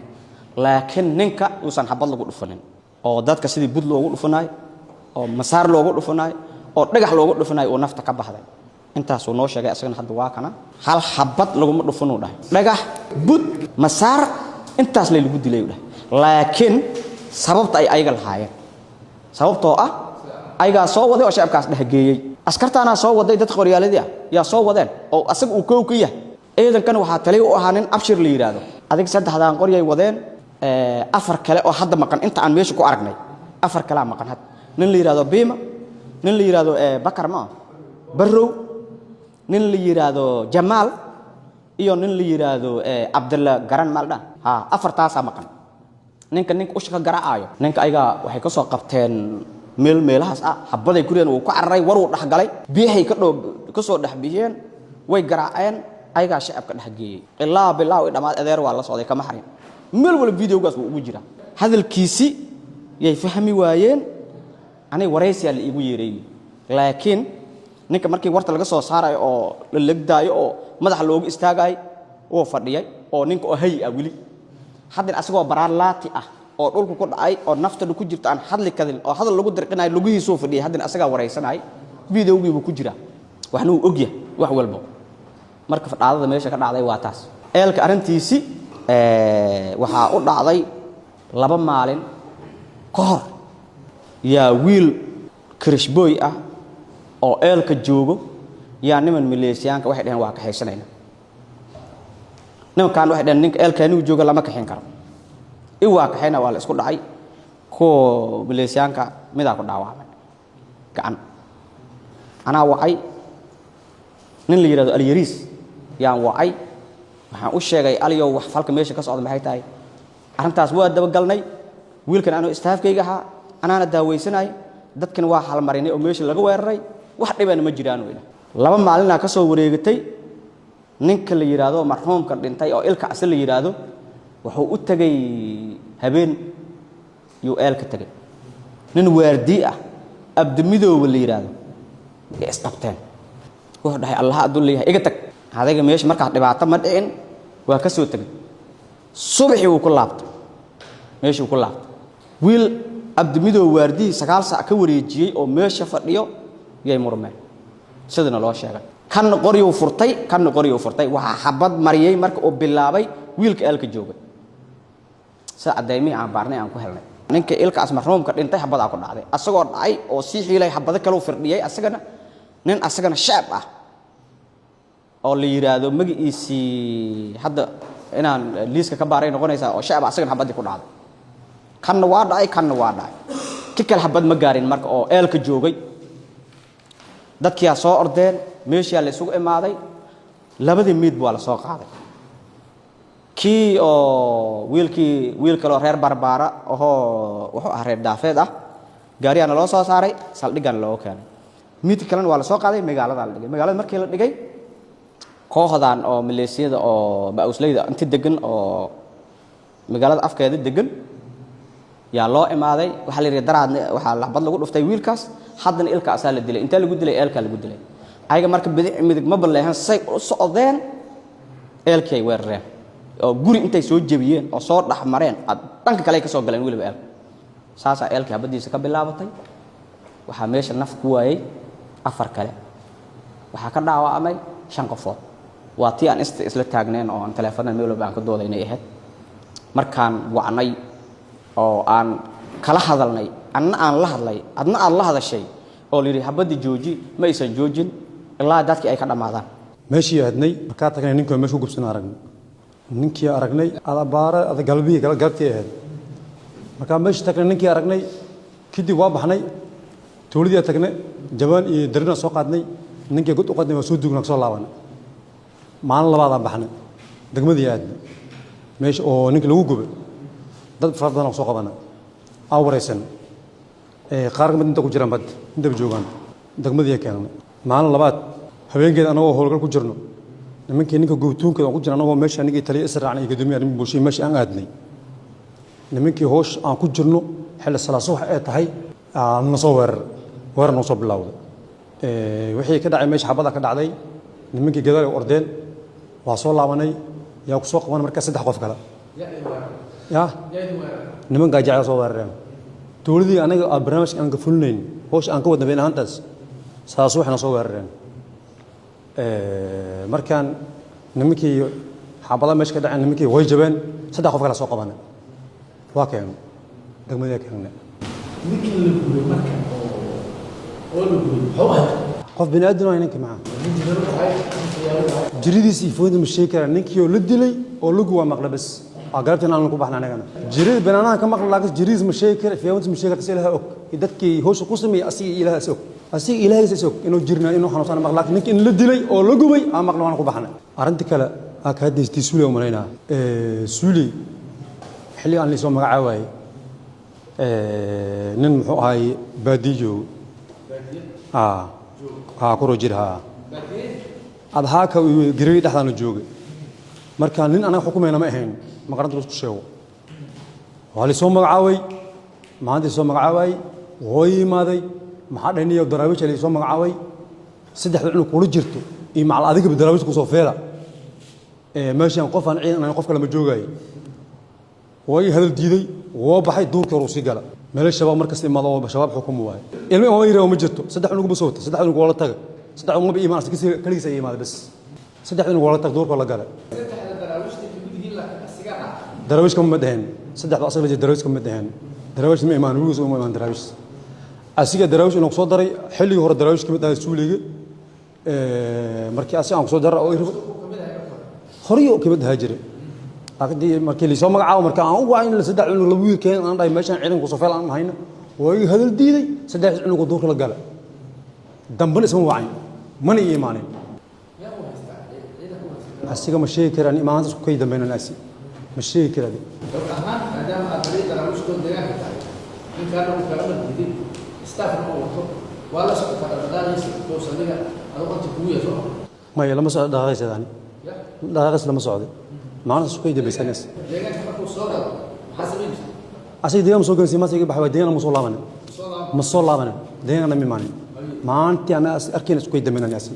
mar dambe deegaanka ma soo laaban wala haka waan iimaanin gareer ma iimaanin ilaa hadda ma sheekana qofkii dilay anaga ma 45 kilomitir noo jirto waay mana sheekan hebel dil ma dhigi qof dil ilaa hadda hebel aan dhahay kar ma jiro qof hebel dil dhaha ma jiro aan dhahay kar ma jiro marka ma maqal waxa meesha marka tagtay ma maqal adigu inay dilay suuli ma maqlin waa soo qabanay ninka warta joog jira oo warta la hayo soo qabanay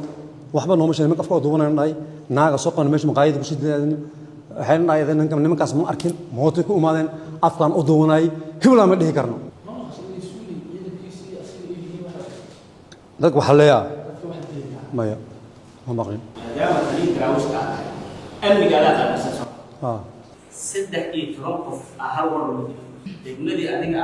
amnigeeda qaabsan aamudi eeriyada lagu dilaayo waa taxaa adiga taliye amniga ahaan hadda waxa taagan tahay ma aqaan wax dilay bal noo sharax waxa ku dafirayso markaas dilay waxaan aan ogeyn ma sheegay waxa oo sheegay markaa amniga yaa qaabsan amniga ana qaabsan yaa dilay marxuumiinta 12 ka meesha 45 kilomitir noo jeeda meesha amniga sheegay anaga ma xukunno wax dilay ma tahay wax dilay ma aqaan hebel ma dhihi karo suulay ayaa dilay markaas meesha u dhintay suulay adiga soo ma xukunno xagaan baa sawirka go'an sawirkee sawirkan ciidanka fiican waqtiga xilka lagu wareejinayo Soomaaliya suuley maanta isku kaydameen maanta laysoo magaca horey ugu sheeg mogtaani horey ugu sheegaani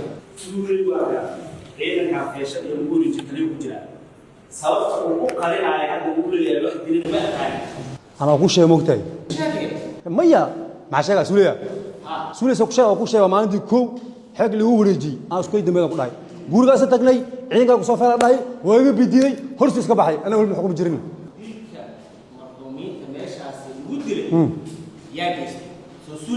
كان مشيكر دمي أفرت شن كانوا مش مترو مجلس واتقني وابدنا ناس واسطة قبط nin ayaa degmadii adiga amnigeeda qaabilsanay lagu jarjaray lagu jiiday mooto lagu gubay dambiyadkaas yaa geystay ninka ugu dambeeyo la gubay nimanka yeeleen waa niman tuulada macalisday ah oo nimanka gaajo isdagaasanaayeen oo difaac meesha ugu jiray nimanka yeela anagana ma xukunno ciidankaas waxa dadkaas guud dad shacab waay shacabkii deegaanka waa wax dadka guud maya intuu tuuna loo soo qabtay kana falku jira kuma dhiga intuu tuuna loo soo qabtay wax ku jira ma qof falgeystaa oo aan ogaay oo hebel aan ahayaa ma jiro tuuna loo soo qabtay intooda wallahi cidii dish hebel waa ma dhigi karntaas si ilaahna loo iloos meesha waa tagnay dhacdada ka dhacday maamulkii ilaamaha amniga isla wada jirna waa soo wada aragnay way ka muuqdeen waa telefoonada dhantii lagu wada tuuray ahayd waan sida wada aragnay oo dilka iyo gubka meena kala saar gubka dadka geestay dadka oo hadda neekata ay ka muuqatay meesha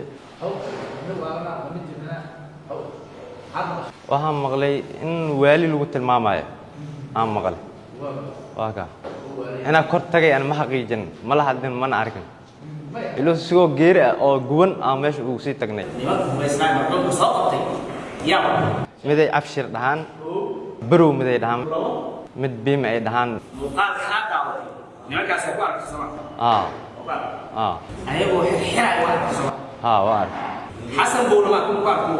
حسن بول نكانا فيديو إيجو ورئيسنا وجيدو دل أركينين واركا مركب لك بدوما حسن بول وقاري بوتو من عيسو بتاعه لا لازم داهر يسار تكسر مش أو فلك كداي لو دام قريب بتاعه ku-xigeenka xeraalyaha guud ee ciidamada qalabka sida gaashaanla dhexe Axmed Cabdalla ayaa maxkamadda ka codsaday in dhammaan eedeysanayaasha ay ku xukunto dil toogasho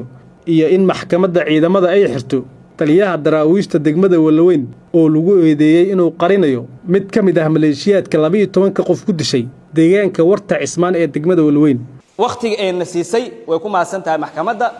sida ay u kala joojisay colaadihii meesha ka soo socdayna maxkamadda way ku maasan tahay kala dhaxgalka ee kala dhaxgashay dadkii deyriri rabay ee walaalaha ahaa maxkamadda way ku maasan tahay haatanna maxkamadda kiiska u soo gudbinay waxa ka filaynaa cadaalad inay ka gaari doonto oo ah eedeysanayaasha maanta maxkamadda horkeena iyo kuwa maqanba mudane gudoomiye kiisas kala duwan meesha ka dhacay kiisaska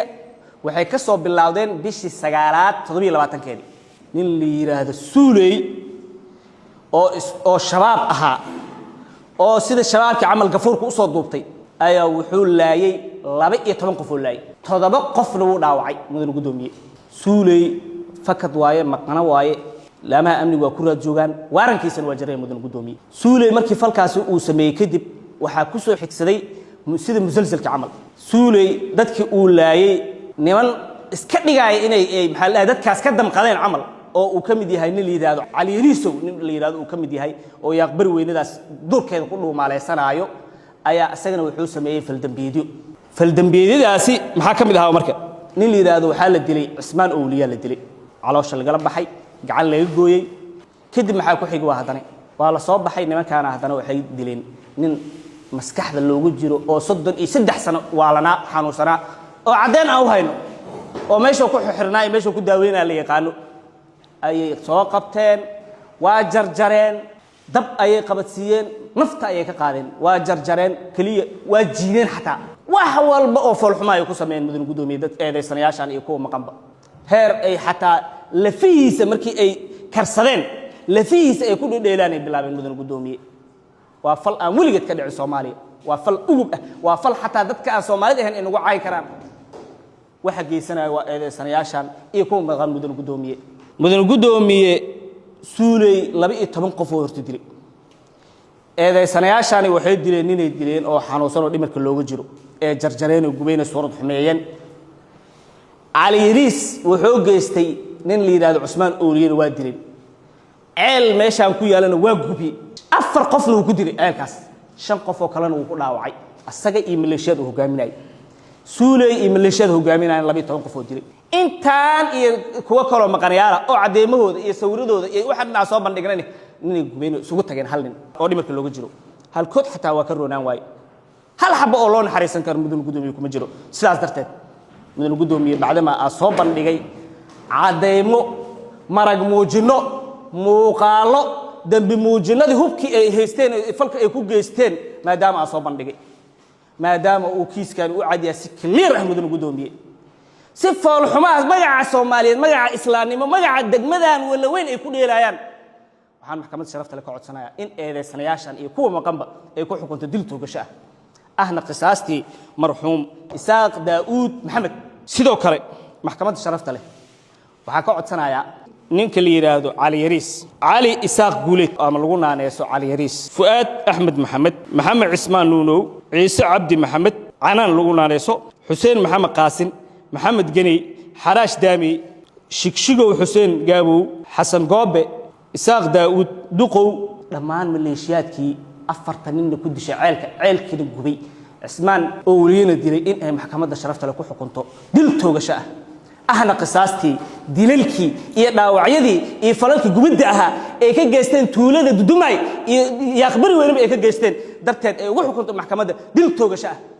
nimankaasi waa ka nasal la magaalada tuulada Dudumayna ma dhaafin yaqbari weynana ma aysan dhaafin maxkamadda sharafta waxa ka codsanay inay dil toogasho ku xukunto waarankoodana uu jaran yahay sidoo kale mudan gudoomiye eedeysanayaasha 12 nin dilay ee lagu kala magacaabo Yuusuf Aadan Xuseen Suulay Cabdullaahi Madyarow Ismaaciil Maxamed Abuukar Siid Cali Cabdalla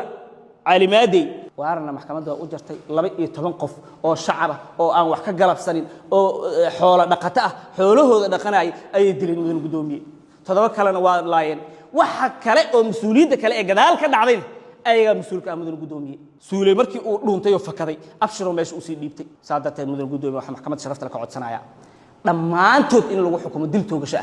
si ay shacabka Soomaaliyeed u kala badbaadaan mudan gudoomiye sidoo kale mudan gudoomiye waxaan maxkamadda sharafta la ka codsanaya Suulay iyo ninka leeyahay abshir yaa xukumo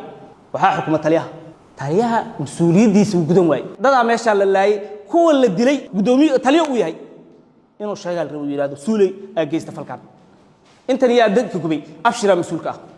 intaas dad uu hiili waay xataa muxuu qabanaa markuu ay taliyo ka yahay taliyaha ninka mas'uuliyadda loo dhiibay waa inuu dhaxdhaxaad ahaada laakiin hadii dhinacaaga aad la safato mas'uuliyad ma qaadi kartid wuxuu yiri hadda ninka la yiraahdo Suulay aniga ma xukumo maxaa soo bandhigay maxkamadda maxaa soo bandhigay markii xilka uu la wareegay dadku uu la wareegay ku jira Suulay sidoo kale ninka la yiraahdo abshir sa xukumo sidoo kale ninka la yiraahdo ii sheeg ninka hadda u dambeeyay aan weydiinay ee gudoomiye ku-xigeenka arrimaha bulshada aan ku qabsanay asagoo la socda soo xukumo macnaha mar hore iga tagay yiri waa been shalay oo la socday gudoomiye maxkamadda soo bandhigi kara sawir shalay la galaa soo bandhiga shalaydan la socday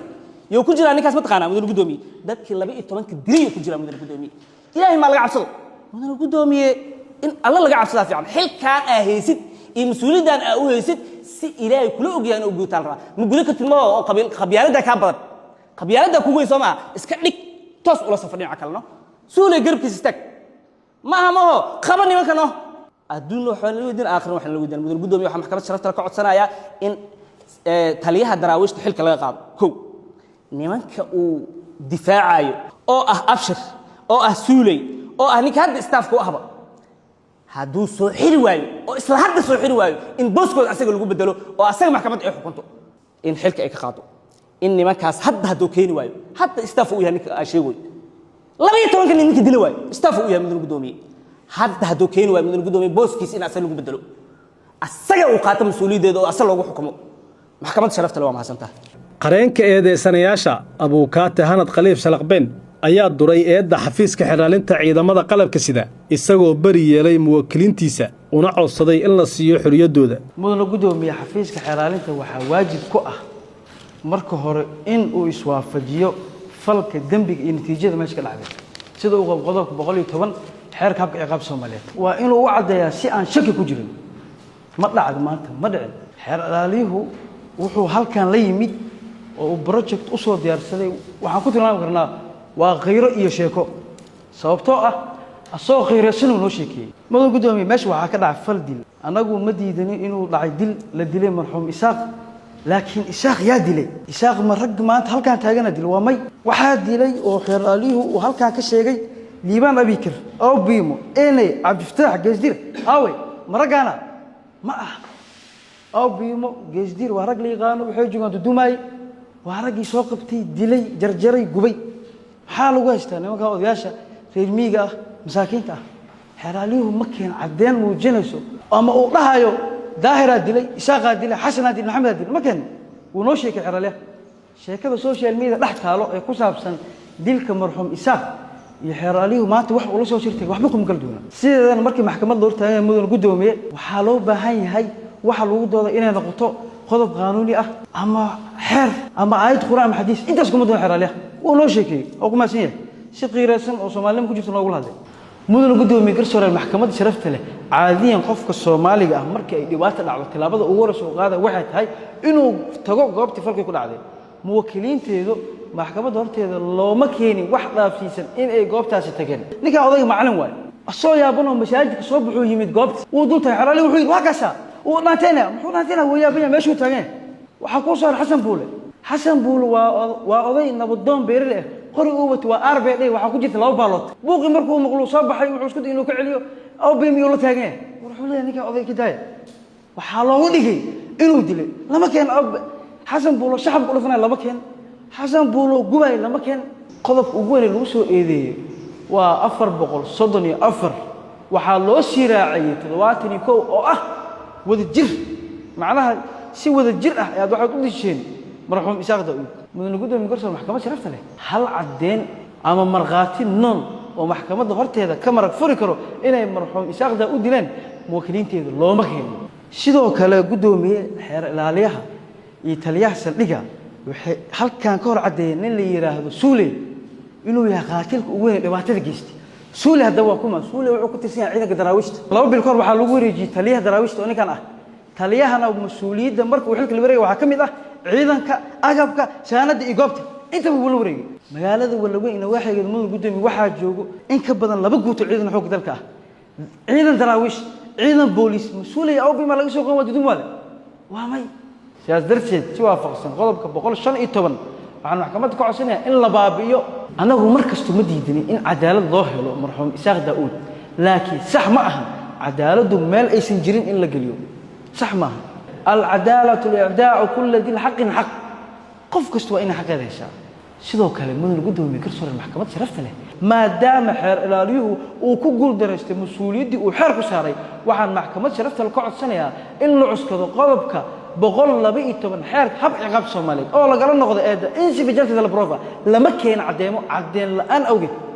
maxkamad sharafta loo imaasantay garsoorka maxkamadda ciidamada qalabka sida oo wada tashi dheer yeeshay kadib ayaa amray in la xiro taliyaha daraawiishta degmada Walaweyn Dabla Saleemaan Maxamed Yare oo gabaad siiyay eedeysane Maxamed Aadan Ibraahim Nuunow kana mid ahaa maleeshiyaad 12 qof oo xoolo dhaqato ah ku dishay deegaanka Warti Ciise ee duleedka degmada Walaweyn isla markaana ka fakiyay laamaha amniga iyo hay'adaha cadaaladda Saleemaan waa xiran tahay ilaa aad ka keenayso ninkii asgariga ka keenayso asgariga u yar noo kan Cabdiraxmaan Gacan warbaahinta qaranka degmada Walaweyn ee gobolka Shabeellaha Hoose